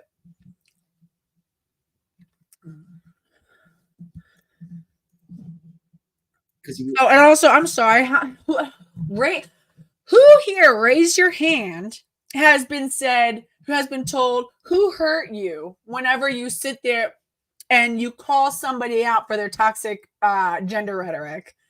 Can anybody? Because I know I have, like, at least, like, weekly. Well, who hurt you? No, it's who are you hurting, which is everybody. Actually listen to me instead of doing that kind of stuff, because that right there, Isaac is playing right into it. Isaac is playing right into the whole rhetoric, because it didn't work out for Isaac. Isaac now has to shit and piss on everybody else. And that's just a bummer. I just really think it's a bummer. But bless you, my friend. I'm going to send you a ton of love. I'm going to send you a ton of love. And if you want to do a live with me, I would be more than happy to have. I'm not even going to say honored, because I can see that you're all about creating division. You're not creating. So if in your mind, creating unity is just about, placating and not looking too deep into, problematic behaviors that you've displayed, if that's what that is, that, then yeah, I guess we're all divisive here, right? It's that's the problem. That's how people like Jeffrey Epstein, that's how people get away with the things that they get away with. Because it's like, don't you do what? You're a hater. You're rocking the boat. You can't, challenge me or hold a mirror up to me. We need to get along at all costs. And it's like, see the mask slip a little bit. Again, I think she goes so far to be like real nice and, oh, hey, friend. And, oh, we're all like, big happy community family here, because she's used to kind of like internet grooming a la, Jeffrey Marsh style. And it's like, it's like the mask slips whenever you challenge her. She gets really, really vengeful. She went after Rex Landy. She might go after me now. I don't know, and again, and Buck, if you're listening, I don't hate you as a person. I don't know you, but I'm not so desperate to be liked that I'm going to sit here and I'm going to, silence what I know is wrong and sit there and be agreeable just to be agreeable. I think it's important to go through. I don't think you're 100% honest. And I think that we need to unpack some of this stuff. And I'd be happy to come on your channel if you want to do it on your turf. If you want to, come back and challenge me on some of the stuff that I'm saying now, I'd be happy to, whatever. You know what I mean? I don't hate you as a person. I think that you've done a lot of really scumbag stuff. And it needs to be, I think that gender criticals need to see this so they know that who they're working with. I think that gender criticals need to stop holding this person and the other people up as some sort of like, oh, well, here's these good trans people that we can work with. They're still accomplishing what any other trans person is doing. They're still selling this as a viable treatment plan for mentally ill people. And actually, I think they're even more strongly. One thing I'll give to the transgender crowd is they always say, oh, well, we don't owe you masculinity or femininity. We don't owe you medicalization.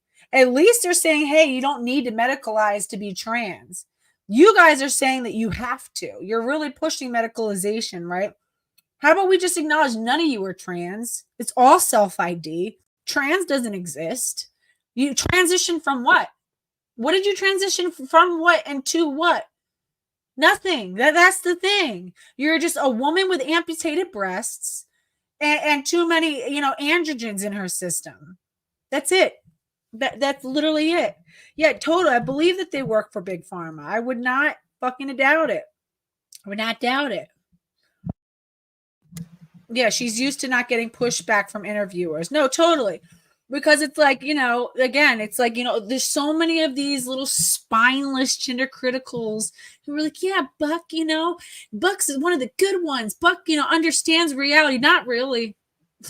Not really. No, not really. No. Oops, sorry. No, and why are you guys so obsessed with trying to find a good trans person to represent you? Why? And I think it's because we all go through it at some point. Again, because it's like we've been so force-fed the idea that, just be kind. And it's like we wonder now, well, some people might be trans. Some people might have the gender dysphoria. No, it's all bullshit. That's the problem.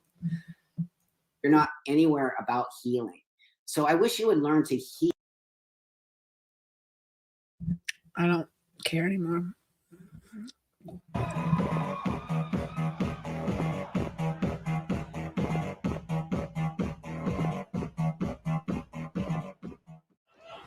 So I'm really, really happy to be here. I don't usually do a lot of speaking. I'm pretty much about my sex work and showing myself off and showing my pussy and making nasty porn. But these days it seems like people want to hear more about what I got going on. So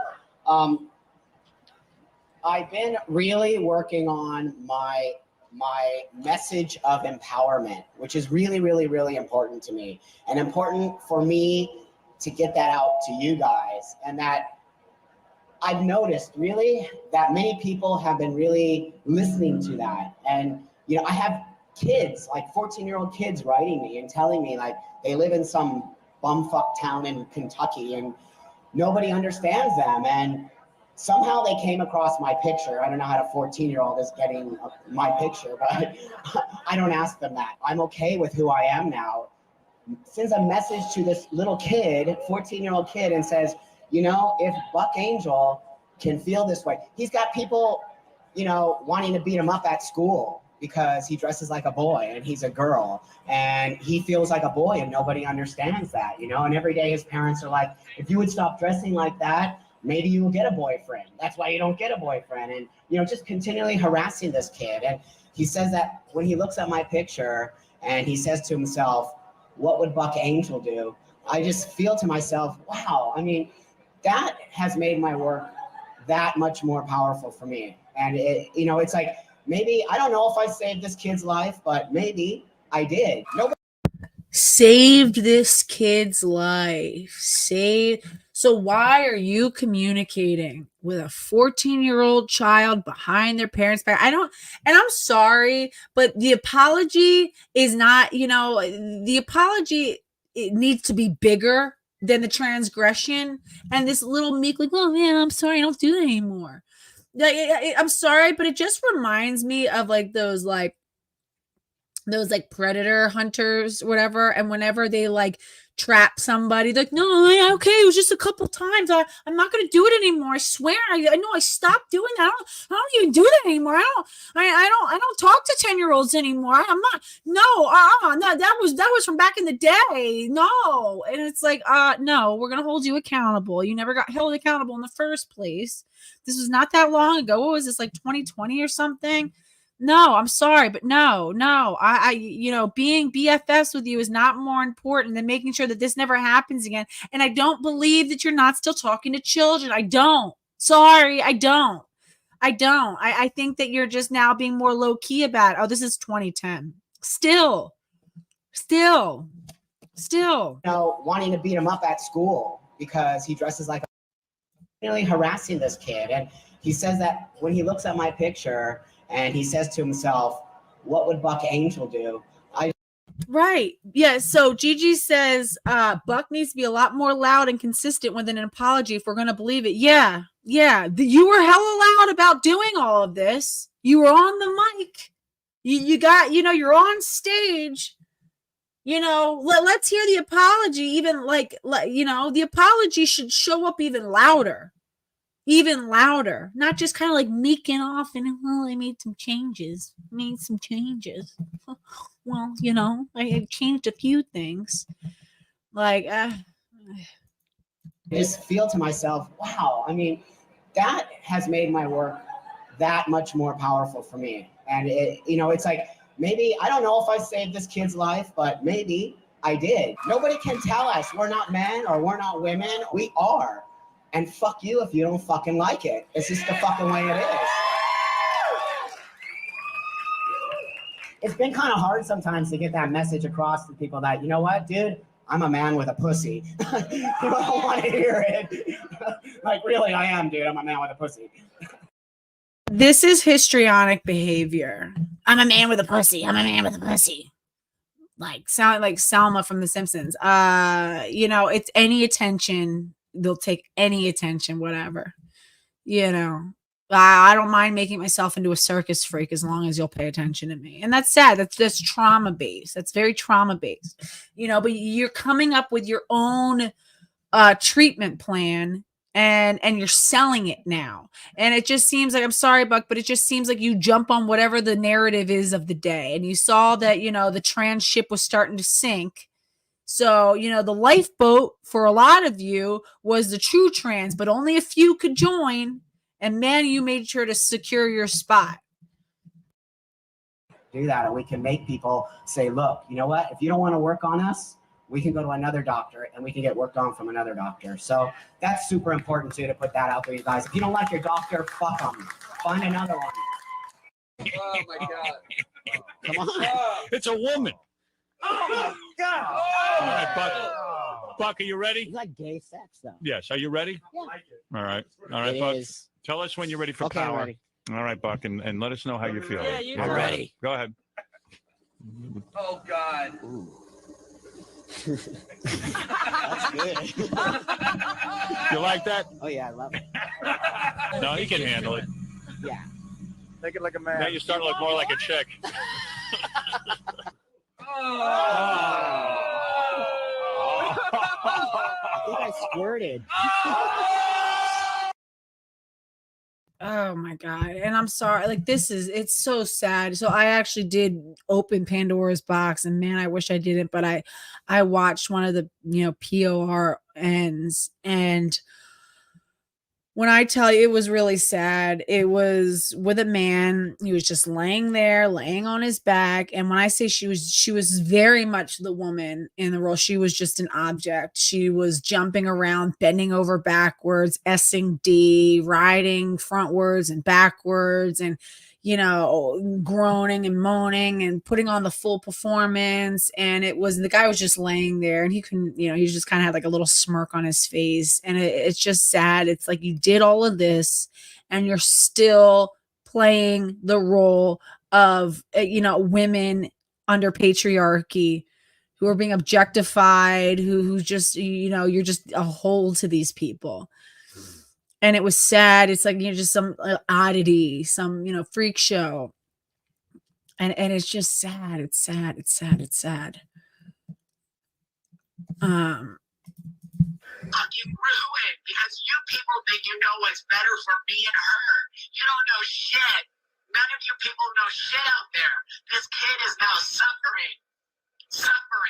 But she has the fucking goddamn fucking compassion to bring her story to the world to save another fucking child. I hate it. I hate it so much. It kills me. You know, I just want to hug you, and I want to tell you that I love you, and I want to tell you that it's going to be okay. But I can't necessarily make that happen for you. And so it just kills me. It kills me to be on. I can't even say how much it hurts me. I think you. Yeah, it's love bombing.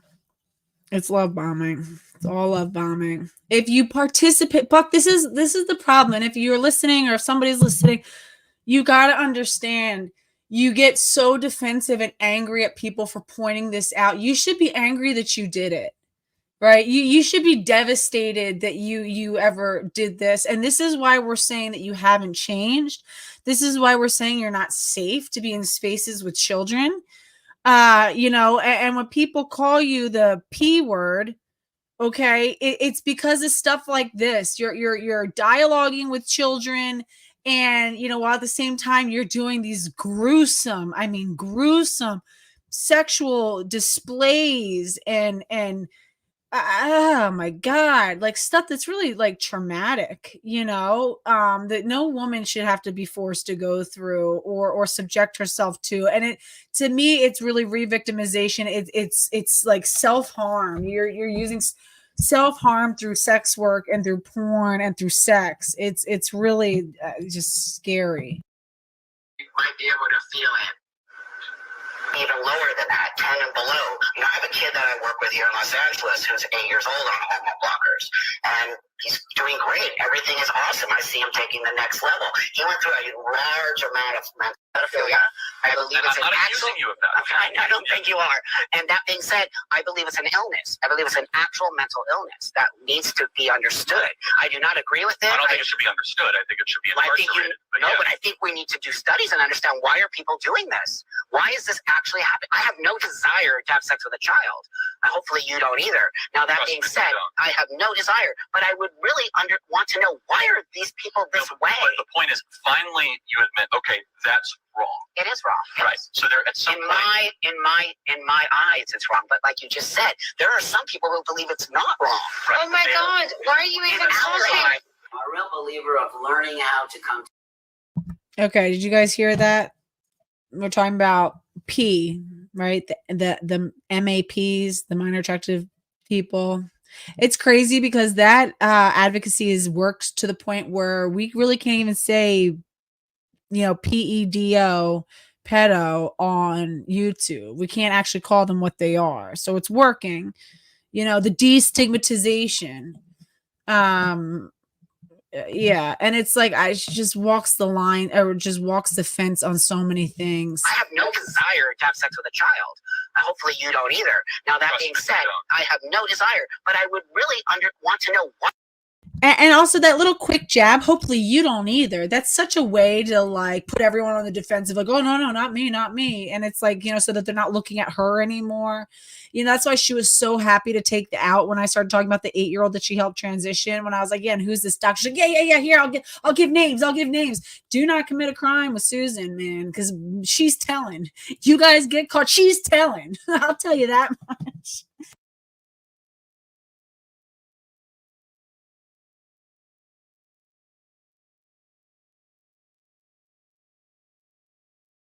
Why are these people this way? But the point is, finally, you admit, okay, that's wrong. It is wrong. Right. So there, at some point, in my eyes, it's wrong. But like you just said, there are some people who believe it's not wrong. Right. Oh my God! Why are you even talking? I'm a real believer of learning how to come together as a community will make us a stronger community and a more powerful community. So let's talk about sex, kids. Let's talk about our bodies, and let's talk about hygiene. I love you, kids. Talk to you soon. Kids, don't forget to clean your foreskin. And don't forget, you can ask me anything.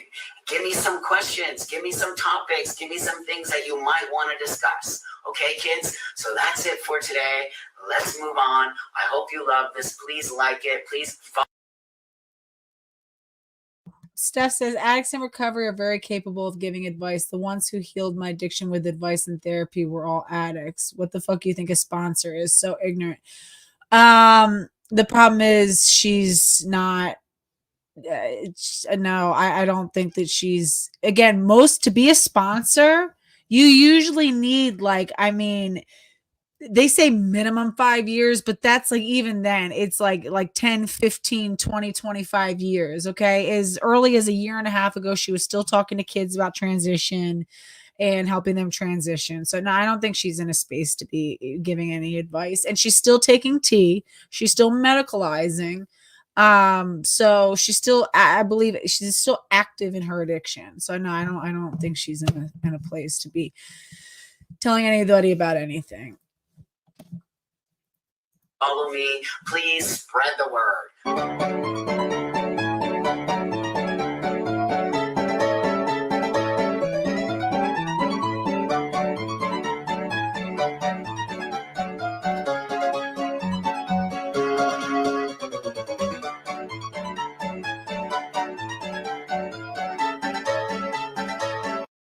So these are all of her this is all of her products.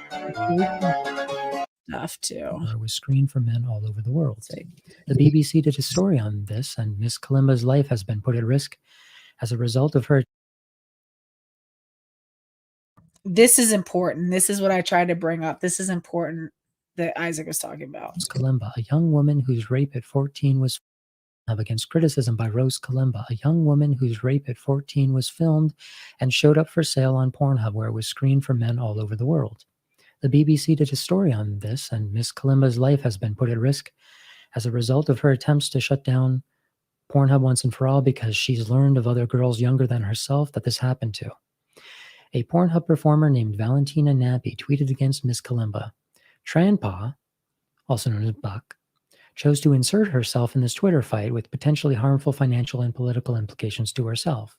And she rushed to the cyber side of Miss Nappy to join against Miss Kalimba with this now deleted tweet. Buck Angel says, "Not with Daddy here. Fuck her. She is a coward. These internet trolls are insane. I love you." Gender critical women, when you give props to Buck Angel or view her as an ally, remember the moment she sided with the country's wealthiest, most powerful porn site against an exploited 14-year-old rape victim. 24 Powerful. All right, let's just take a minute there and let that sink in for a second. Okay, so this adult woman, porn performer, and really, peddler of gender ideology and sex toys and all this stuff, said fuck her to a young woman who was fighting against one of the biggest traffickers of women and children, PornHub, one of the most evil corporations, most evil corporations, who was fighting against PornHub in an effort to have her filmed rape removed. This is somebody who had sex with her when she was 14 years old. It's child pornography that was circulating for free on PornHub. She worked very hard to get it removed. I don't even think she was ever successful. I don't know if anybody knows, right? And some PornHub performer is sitting there like knocking her, and Buck Angel runs to the side of this performer. Let's see. So it says so he said a PornHub performer named Valentina Nappy tweeted against Miss Kalimba. Trampa chose to insert herself in this Twitter fight with potentially harmful financial and political implications to herself, and she rushed to the cyber side of Miss Nappy to join in against Miss Kalimba in this now deleted tweet. Buck Angel says, "Not with Daddy here. Fuck her. She is a coward. These internet trolls are insane. I love you." Sounds a lot like what Buck was saying about, again, Buck is sitting there trying to tell her, 130,000 plus Twitter followers that Isaac is just an insane hater. He's just oh, what, you can't hear me? Steph says you can't hear me. Can you guys hear me? He's trying to say, Isaac is just an insane hater. Don't listen to him. He's just insane. He's just a hater. Just hating. He's just, none of it's in good faith. It's not because he, cares about a victim of, sexual exploitation by some porn conglomerate. He's just a hater. Just hating. Bro, I'm sorry, Buck, how dare you? Okay, and how do you gloss over that? Oh, well, it's the internet. It's big and confusing. Okay, then don't respond if you don't know the facts of stuff. And it's like you're just trying to build alliances with people that are socially strategic for you to do so without actually knowing who they are or what's going on.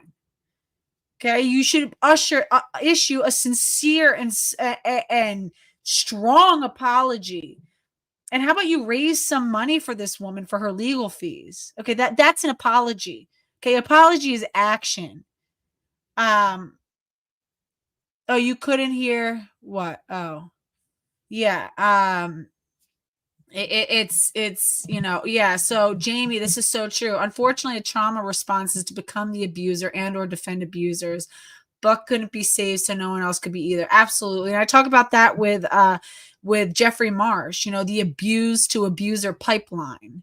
That's so much what this is. And if anybody in the gender critical world allows these people in to be a spokesman for, good trans gatekeeping and Blair White and, Buck Angel and Narcissistic Gibb and all these other people, you are literally opening the door for the same dangerous ideology to take cover and proliferate. Like I said, if the trans ship is sinking, true trans is the lifeboat that's going to save a select few of them so that they can go start, a brand new narrative over here. But it's going to keep it alive. You have to understand that. Okay? This is all one big PR thing because we realize that there's so much, the trans narrative has spun so far out of control, and it's, the people who've gotten a hold of it are these cross dressers, these weird autistic guys, older 40-something-year-old men, who really are non-functional, who jerk off in lingerie and whatever. Those are the men who are now being emboldened to come forward and take on a trans identity. It's the Karen Whites of the world, these sick men who are being transferred into women's prisons to further victimize women. It's so it's these young 13, 14-year-olds who just think it's cool and are just making up, totally weird ideas that make no sense and have no basis in reality and that are cringe. And it's like they realize, oh God, no, this got so out of control. And people like Blair White and Buck Angel, they are not trying to get rid of gender and actually put an end to this madness. They're trying to protect it. Okay, they're trying to protect it. They're trying to save space for, just so that we don't all get exposed. We're going to go ahead and sacrifice some of these people and not go and try to point to them. Do you see how quick she was? Like I said, when I had brought up, how she had participated in the transitioning of the 8-year-old, how quick she was to take the out that I offered when I was like, oh yeah, and who was the doctor? She's like, oh yeah, the doctor. The doctor was bad. Here, I'll give you her name and her information. That's what they're trying to do. The quick point is say, no, it's these guys. Yeah, aren't they bad? Yeah, we agree with you. Yeah, come on. We can all hang out and be together, and it's like, they see that this is a rising movement, this gender critical movement. They want to hop on and try. Gen Spect is the same way. That's why I wouldn't trust Gen Spect near any of my children. I mean, within 100 yards. Okay. I'm sorry. Stella O'Malley, Ayana Assad, all these people who fully buy into the true trans. I really believe they're a PR machine to protect the sort of trans medicalization. And I really think that they must be funded or on the financial, like the pocket strings of trans medicine, because even trans medicine is like, oh shit, there's going to be a whole bunch of pushback that's happening. It's going to turn into lawsuits. We need to rein this in and protect it to make sure that it doesn't totally capsize and it can continue to profit off of it. Because understand, each person that you transition, if you can transition them from early on, okay, and you can always say, oh, they had informed. You cannot say they had informed consent as children. That's why they're trying to protect it only for adults. If you can get them at 18, once you medically transition these people, they are medical patients for life. Each trans person is worth about $1 million plus over the course of their life between surgeries and everything. They want to make sure that, Medicaid continues to pay for this stuff. They want to make sure that, none of this legislation prevents these doctors from continuing to make money. Also, VF555 and I and a bunch of other brave women are going to be gathering in Miami on October 29th outside of Steve Gallagher. She's the Yeet Teat lady. Let's see if I have a picture of her. She's the one who has mutilated the bodies of gender nonconforming women with impunity. And she has like this whole social media presence. She's a total weirdo.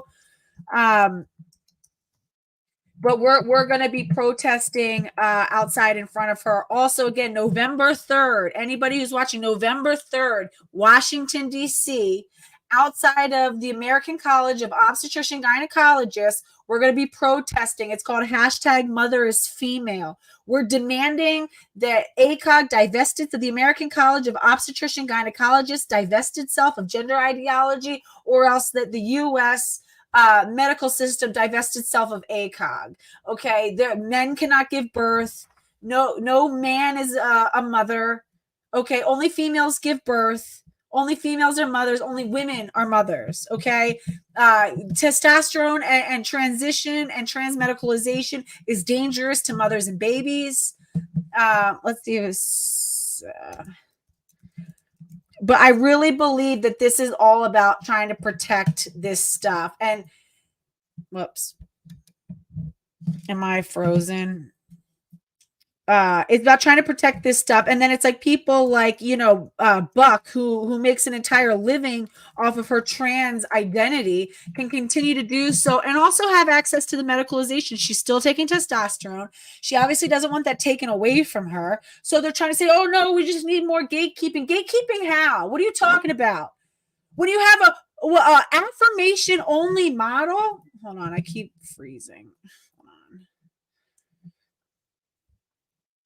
Sorry, I'm freezing. I'm just waiting for me to be unfrozen. When you have an affirmation only model of care that is, the diagnostic criteria is coming from a manual that's being, basically dictated by members of WPATH who are all, either in these like BDSM groups and they're in these fetish sites. It's basically going to like sick people, mentally ill people, and saying, here, why don't you tell us how you want it to be better? Or criminals. It's like going to criminals. It's like, oh, how will you tell us what the structure of the law should be? And of course, they're going to frame it so it still allows them the freedom to do what they want. Hello? Like, so if you're saying that a true transsexual, somebody who was diagnosed gender dysphoria, from who? Dickheads like Carlos Morales, who's like a BDSM practitioner guy who did nothing to look into the history of Richard Anamene and basically just shuffled him on in. I could go get a gender dysphoria diagnosis tomorrow. And a Rose of Dawn who's saying, oh, well, if you wait 2 years, what is that? It's like, what are you, Fauci? Dr. Fauci, just 2 years, that'll do it? You just make that up based on what, bro? What are you talking about? Because again, Richie did the whole process for years and he knew immediately that it wasn't right. I'm sorry, but bottom surgery is always a problem. And also, Buck, so was testosterone was a problem when you practically died from it. But that's how mentally ill you are, is that you still think it's a good thing. The aesthetic is so important. It doesn't matter if your insides are rotting out. It doesn't matter, because as long as you get the clout, right, and the attention and the social status. Let's see. Hold on. Hold on. Let's see. Okay, let's look at Carol real quick. I gotta go in a little bit. Hold on. All right, so this is Carol talking about how this has been harmful to the butch lesbian community, and she deserves to be heard. She deserves a voice. And I'm going to help contribute to her having one, because that is what we need right now. But I also, I didn't want this video to This is all right. Girl. So today I'm going to make a video that I think's been years in the making. I'm going to be discussing my issues with Buck Angel. It's no secret to anybody that knows me that I do not care for Buck. And anytime someone likes to put Buck up on a pedestal or lift Buck out of the normal trans group and look to Buck as like the good trans, or the real trans, or the helpful trans, or whatever, I take issue with it. And full disclosure, I have personal issues and personal feelings towards Buck because I am 43 and I lived through, I was younger and a suffering and struggling butch lesbian when Buck was very active in the LGBT community, and basically very active with talking about the wonders of transition and really advocating for trans ideology. So, you know, Buck's always been very open about the fact that she was a butch lesbian and then discovered that she really wasn't, and transition is the greatest thing ever. And she really shares that story a lot. And as a butch lesbian, I'll just talk about my personal experience for a minute here. As a butch lesbian who was suffering with a lot of gender dysphoria, when I would hear Buck on the Howard Stern show, when I would see Buck on Maury Povich, when I would see Buck in a movie, in a documentary, on a news program, in the LGBT community, speaking, in the Advocate, you name it, you name the LGBT source, paper, website, whatever. Buck was everywhere. When I would see her, yeah, somebody was asking for Carol's channel, so it's right there. Miss Misery Gloom put it. It's at Sour Patches 2077. So I'll just leave that up, and I'll add it to the description afterwards. I can't really do it while I can. It's just gonna be like kind of fuck me up. So I'll do it once this live ends. But it's Sour Patches 2077. Go follow her and listen to her and hear her story. I related a lot to it. I did. I related so much to everything Buck said. And Buck had a huge influence on me personally transitioning. And Scott Nugent flip-flops? I didn't know that. I thought he was like she was pretty hard. Well, I guess if she's still going by Scott Nugent, I guess that tells me enough. I didn't know that. That is a big, you know what? I'll be honest. That's a big reason why, like, I do not like her. I just also want to real quick say shout out, and I'll just say it again. Shout out to Karen Davis. Karen Davis was one of the first people who, for me at least, like really held the line and exposed the true trans stuff and exposed people like Jen Specht and the Gender Dysphoria Alliance with like Upper Hand Mars and all this stuff, and really like showed why it's so problematic and dangerous and nonsensical.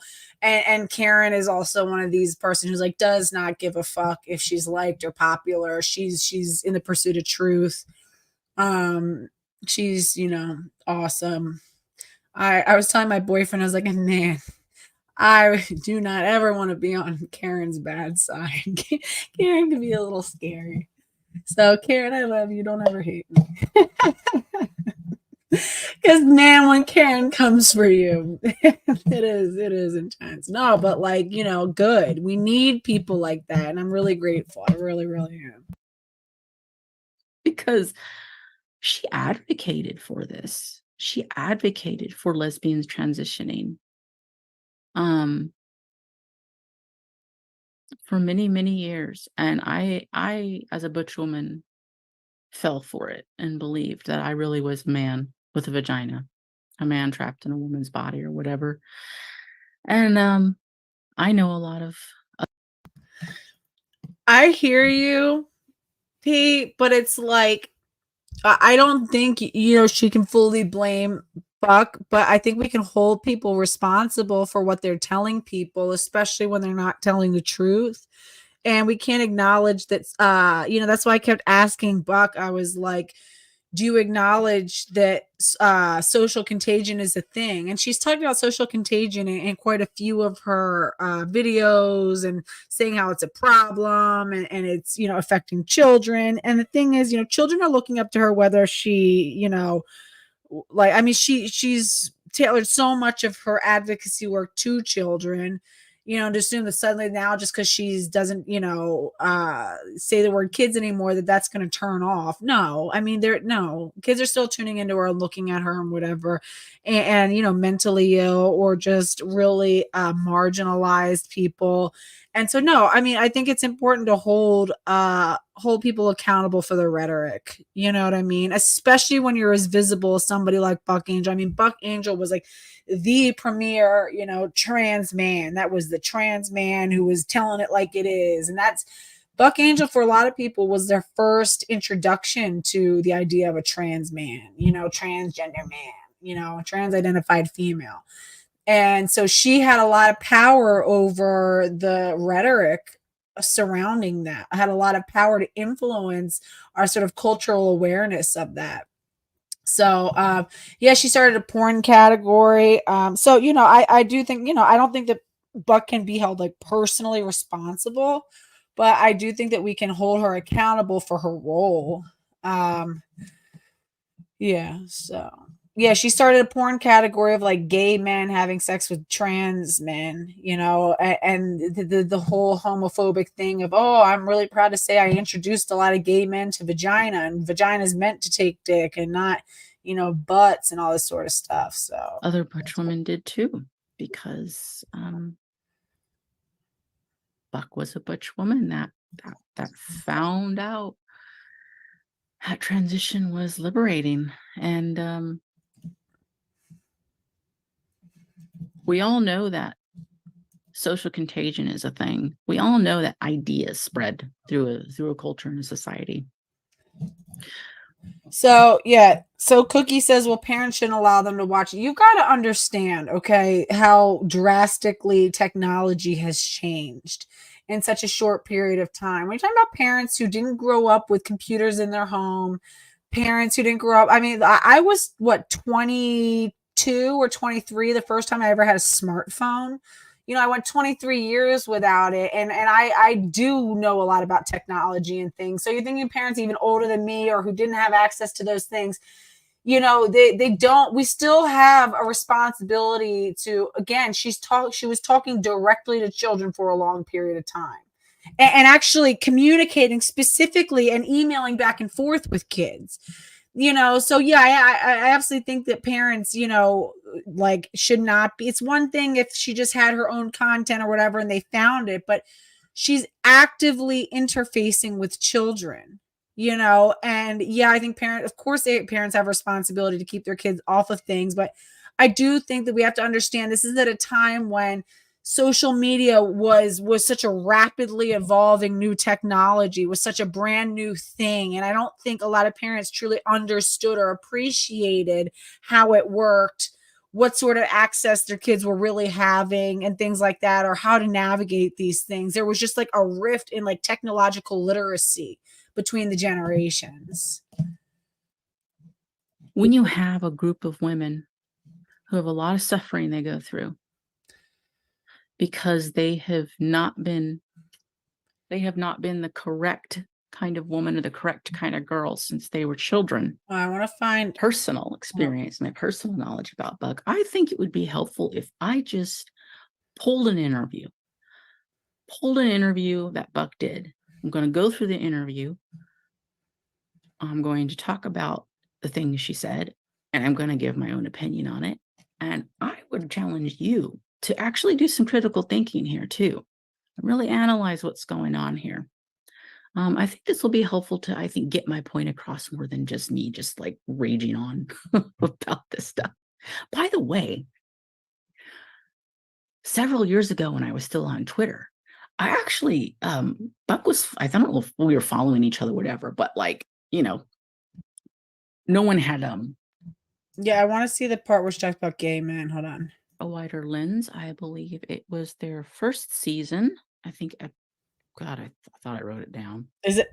That's Jen Um, Specs thing, right? Jen Specs is I don't gender or remember wider what lens. episode it was. I will obviously put the link in the video. Okay, so gender or wider lens. Here's something Buck said. I always felt male, but people saw me as female, and I didn't want that. What does that mean? I mean, Buck never really gets more clear on any of this, right? But this is the same line that like I've challenged and I think we should challenge. What do you mean? You always felt male? What does that mean? She talks about being a tomboy. Yeah, we were all tomboys. Yeah, most Butch. Here's where I'm going to debunk a common belief that a lot of people have. A lot of people think that Buck got actual like good gatekeeping therapy and went through like actual good therapy, and then the therapist worked with Buck and came to the decision with Buck with all the knowledge that was given and working all the issues out that yes, transition would be an excellent thing to do. The truth is that's not the case, and she says as much in the interview. Like she says it herself. She talks about shopping therapists. She talks about going to therapist after therapist after therapist, and all of the therapists she went to were telling her, "You're a self-hating butch woman," basically. And I think those therapists were correct. But she didn't like that answer. Okay. And she didn't want to work on those issues. This is my personal like take on it. So according to Buck, what she did is she just kept going to therapists until finally she found a therapist, a lesbian, who she told the therapist, "I feel like a man." And the therapist said, "I know." And the therapist validated her belief that she was a man. And then this therapist rubber stamped the transition. In this interview, Buck also says that this therapist went on to be a gender specialist and open a clinic. So this therapist and Buck's situation was no different than everything that's happening now. A woman who bought into gender nonsense and agreed to transition, a self-hating butch lesbian. Congratulations. So in the interview, she does talk about her past and her life. She talks about it's pretty. I mean, I find Buck's story like super simple. I will understand that very often, or even if you just understand basic therapy or basic like psychology, you aren't being liberated by continuing the cycle of prostituting yourself out through porn. Oh, this is a good point. It's both. All women who engage in porn, it is a form of continued self-harm and continued abuse. They were abused and they continue to abuse themselves through porn. But it also has this twist, especially in our woke modern fucking society, to say that porn is some kind of liberating free thing. And nah, it's not. It's bullshit, especially for women, and it harms us. We are already put on display. Our bodies were already prostituted out from almost the day we're born.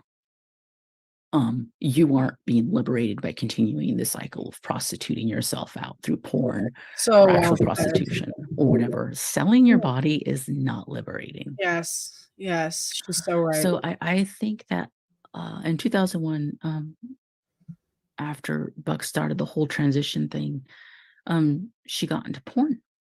And and she did a lot of advocating. I want to really emphasize this too. She did a lot of advocating to trans men that porn was liberating and they should do porn. Like sexing the trans man was a whole fucking series about talking to trans men about their sexuality and then videoing and recording them engaging in sex or masturbation. It's porn, basically. And the vast majority of these trans men are butch lesbians. And so I would venture to say most of these butch lesbians were traumatized butch lesbians who then.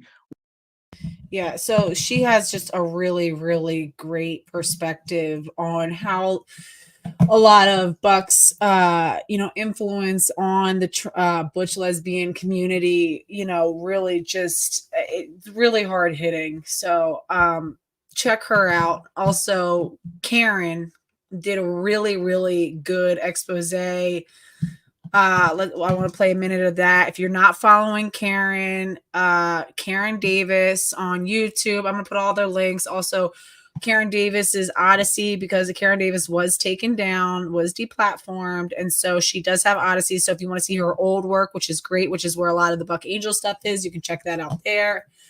I want to show. Let's see. I want to show the Karen. Dun, dun, dun. Let's see. Here we go. You're critical and to be a trans activist at the same time. Or if someone else sets up her social media, she would have to approve it, I imagine. So look at this. Renaissance man. There's another lie. Trans activist. Oh, look at that. So how can one be gender critical and to be a trans activist at the same time? Is that possible? I don't think it's possible. This woman embraces gender stereotypes to the point that she has masculinized herself using testosterone and has and induced uterine atrophy in herself, which nearly killed her. And is comfortable being called a trans activist. Why are gender critical people, or people who believe they're gender critical, why are they embracing this? It makes no sense to me. And it doesn't have anything to do with being a gender abolitionist. It would have to do with understanding that words have meaning and it being at least somewhat consistent, right? If the goal of people who are gender critical is to divest gender stereotypes of their power, right? Particularly the power to convince people that they need to essentially destroy their health in order to conform to gender stereotypes, then embracing someone like Buck Angel, who embraces those stereotypes, is counterproductive. I dare say it's hypocritical. So what's going on here? And again, trans activist. If ContraPoints called himself a trans activist, everybody would know what he was talking about. If Katie Montgomery called himself a trans activist, everyone would know what he's talking about. Buck Angel calls herself a trans activist, or accepts that appellation from Forbes and Vice, and we're not supposed to take it seriously? Why? That's ridiculous.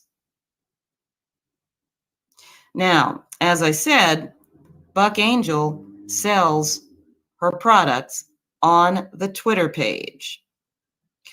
And I'll talk about this in another video, has been engaged in a discussion about how it's the fault of parents if the children are exposed to porn. That I find that infuriating. See, the thing is, there would be no porn for the children to be exposed to if pornographers like Buck Angel didn't make it.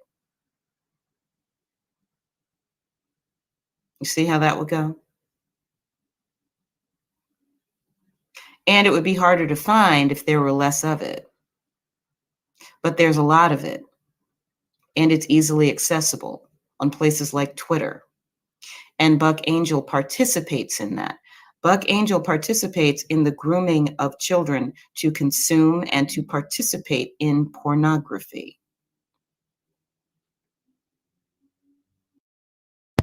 And Karen goes on to talk about how she's selling these trans products, these sexual products to children. Karen Davis was one of the first people to really hold Buck Angel response, to account for what she's done. So Karen Davis deserves so much credit for bringing a lot of this to light, for not giving 1 inch, and for being a true gender critical. Follow her, my God. Odyssey, YouTube, I'll get her links.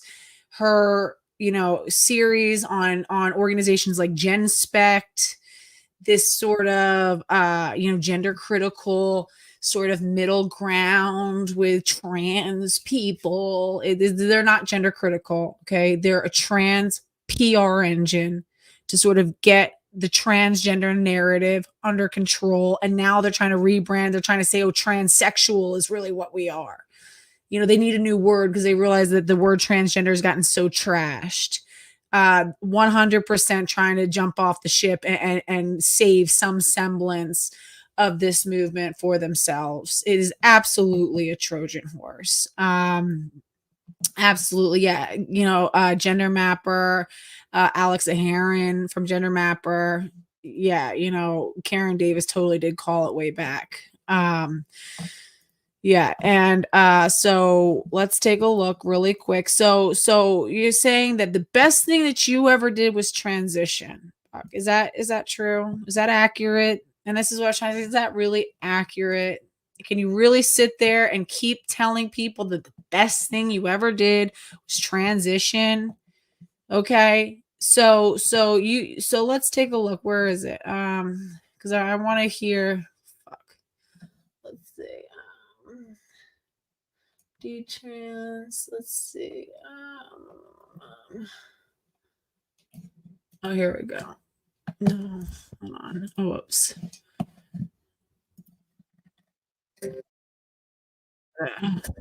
Sorry. Trying to find this one. This will be the last thing because I gotta get going in a minute. Fuck. Oh, here we go. This is important. So this was so critical that you had the right and the ability and the access to transition. And you're going to tell me that this is not addict behavior. Okay, this is somebody who is out of control, who is mentally ill, and this is somebody who's trying to protect their addiction and their right to have their drugs, basically. This is an addict who is doing whatever they can to keep their access to drugs and keep enablers around them, people who will enable and co-sign their dangerous, ridiculous behavior.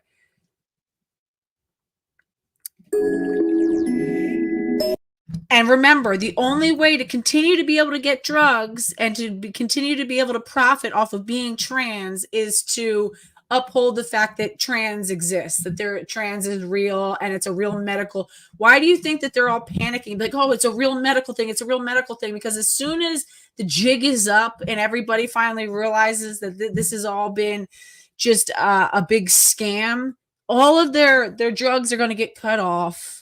Okay, their access to being able to profit off of this lie is going to get cut off. Everybody's scrambling and panicking. It's one big panic session.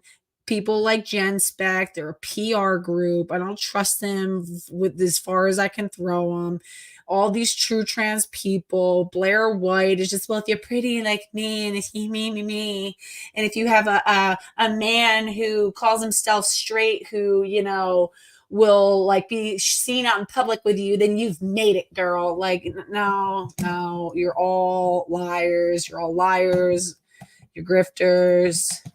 No, the whole God, don't get me started on the whole brain scan thing. That's like the whole brain scan thing is about as legitimate as phrenology. It's like mapping out the bumps on someone's head to like figure out about their brain. Now, even one of the lead researchers who did one of those first brain scans, the Spanish study, is like, whoa, he's like, it is not. This has gotten so far out of context. I never said that this somehow proves transgenderism.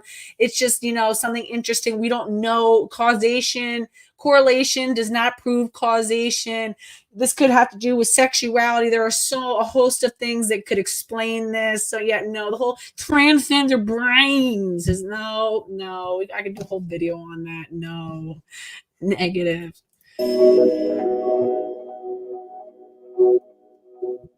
another Trampa 101.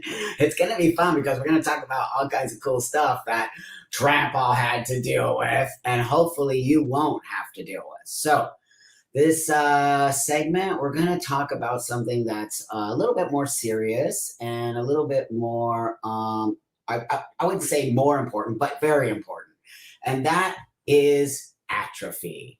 It's something that we very, very rarely have spoken about, but now we are, because we've brought it to the attention of our, like a self-cleaning dishwasher. It's, you know, it's a self-cleaning oven. It's very much its own space, but it needs estrogen in order to function. So what happened to me was, for many, many, many years of taking testosterone, all of a sudden, after having sex, I would get horrible cramps. And these cramps were debilitating for me, so to where I couldn't move for an hour or so afterward. And it felt exactly like period cramps. I went to many gynecologists. Some of them wouldn't work on me. Some of them didn't feel comfortable. Some of them did and just pushed it off and said, gave me a pap smear, said, you're fine. We don't really know what's wrong. It'll go away. All the things they do.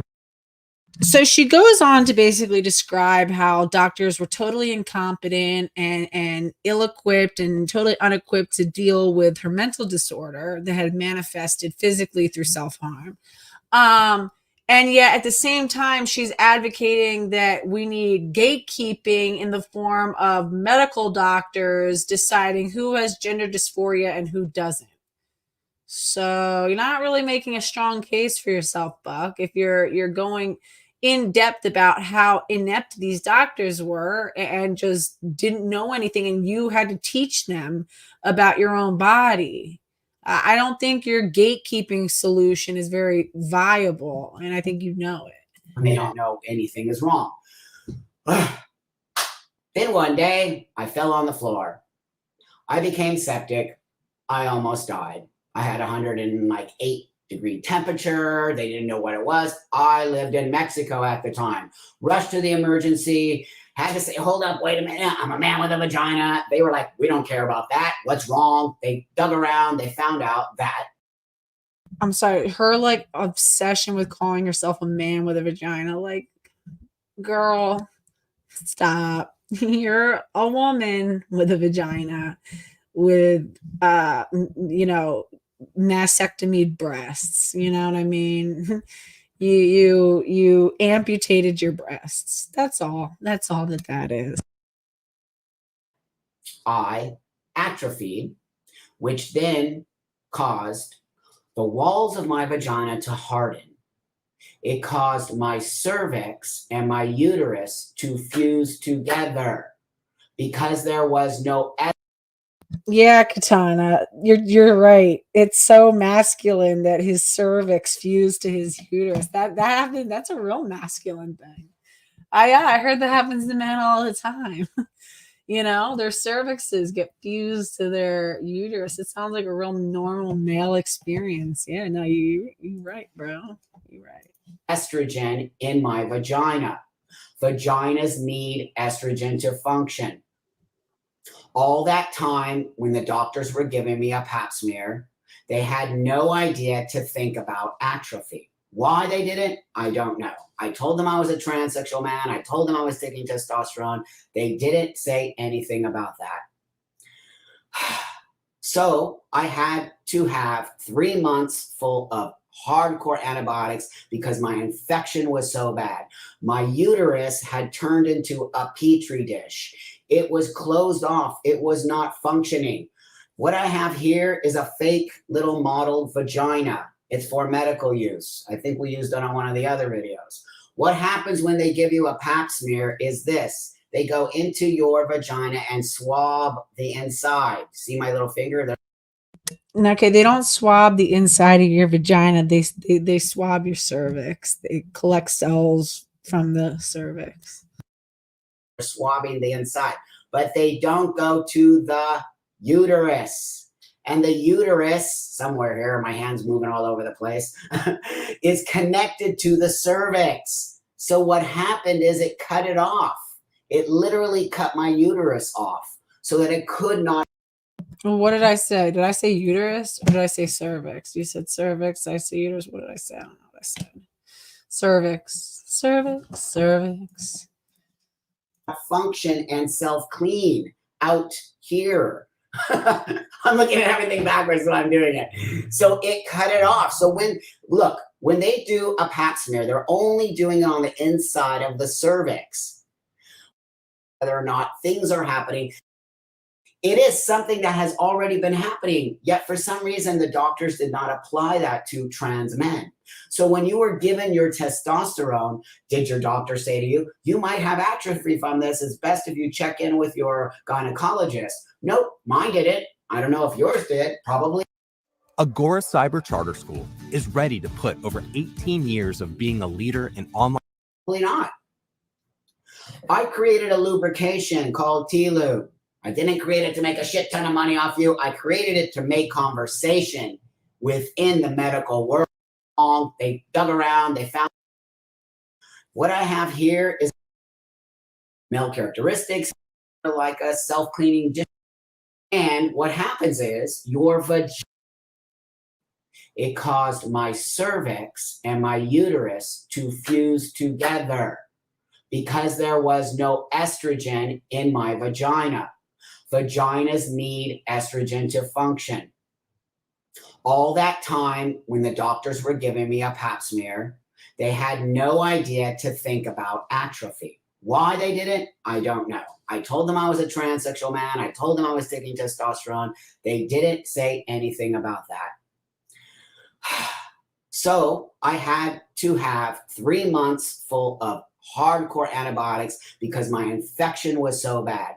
My uterus had turned into a petri dish. It was closed off. It was not functioning. What I have here is a fake little model. I'm trying to find out where she says that she went septic, but she went septic, okay? And for anybody who doesn't understand how serious sepsis is, are seeing through anybody who doesn't understand how sepsis is, sepsis can kill you in a matter of like hours, or it can leave you severely disfigured. It can cause you to have your arms and legs amputated. It can cause you to go into cardiac arrest. It is a very serious disease, situation. It is like a medical emergency. Okay. And so she went septic. So again, she tells everybody that, oh, transition was great for her and it was successful for her. Was it really? Fuck. Was it really? You went septic.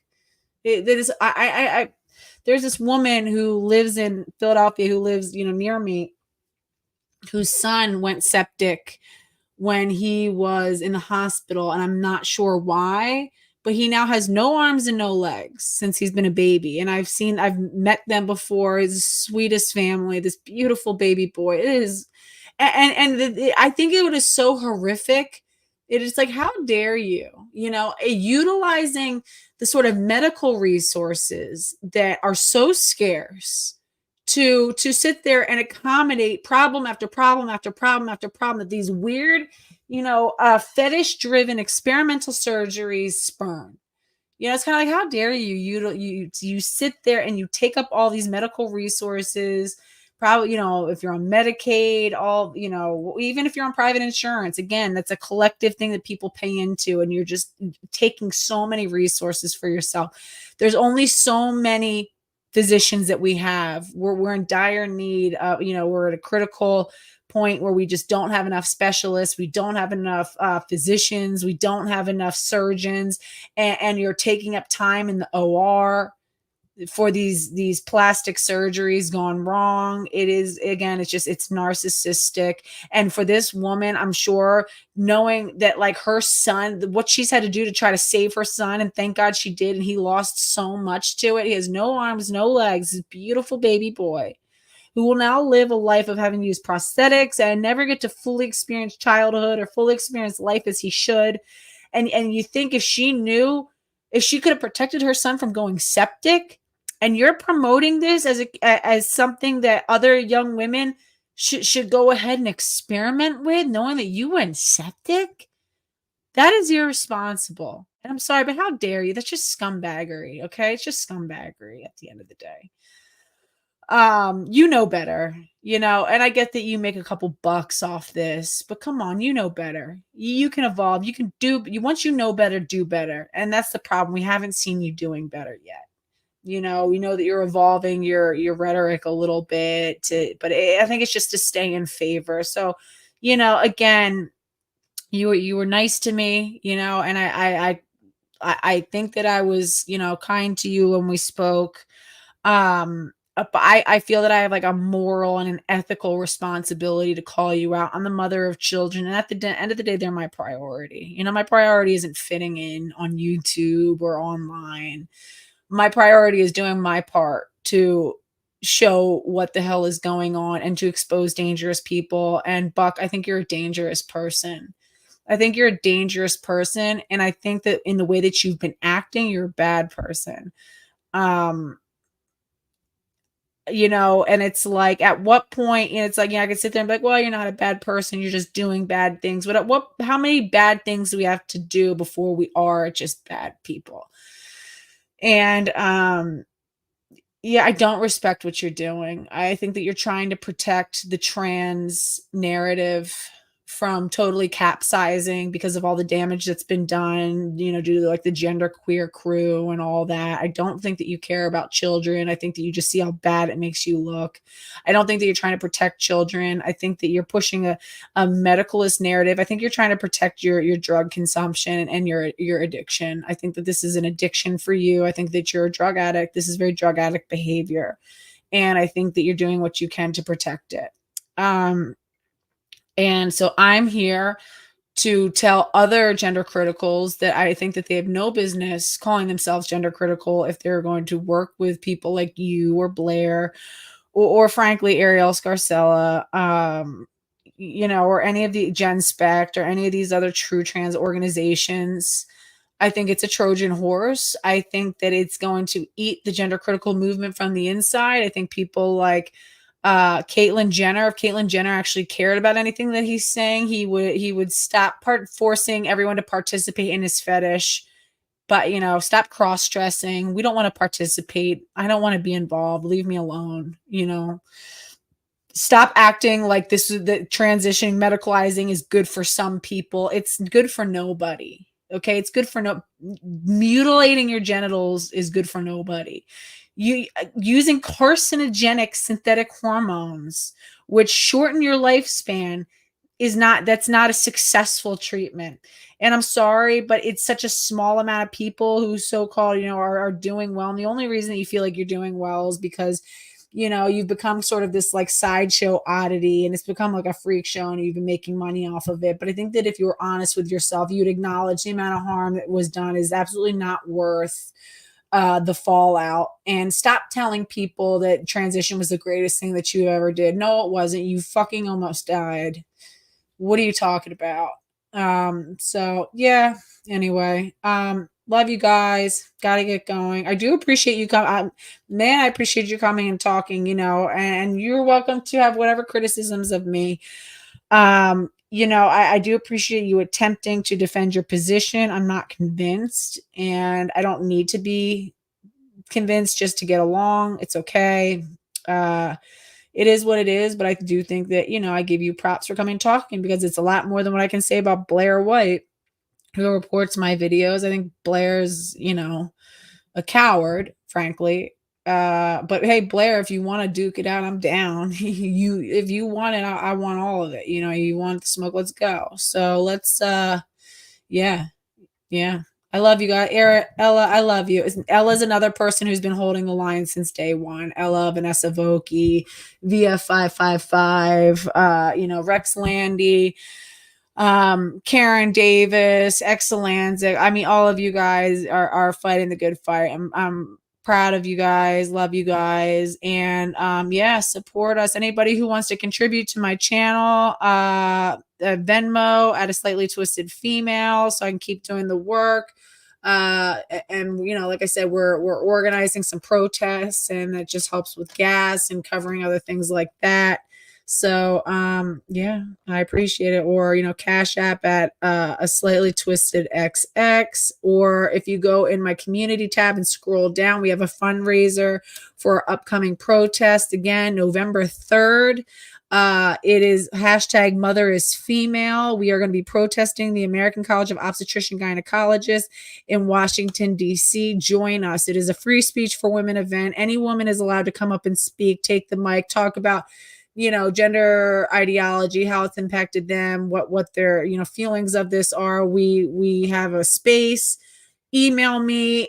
We can make sure that you get in, that you have somewhere to park, that, you know, we all go over together. So join us. We'd love to have you, and I will see you guys on the next time. Bye-bye.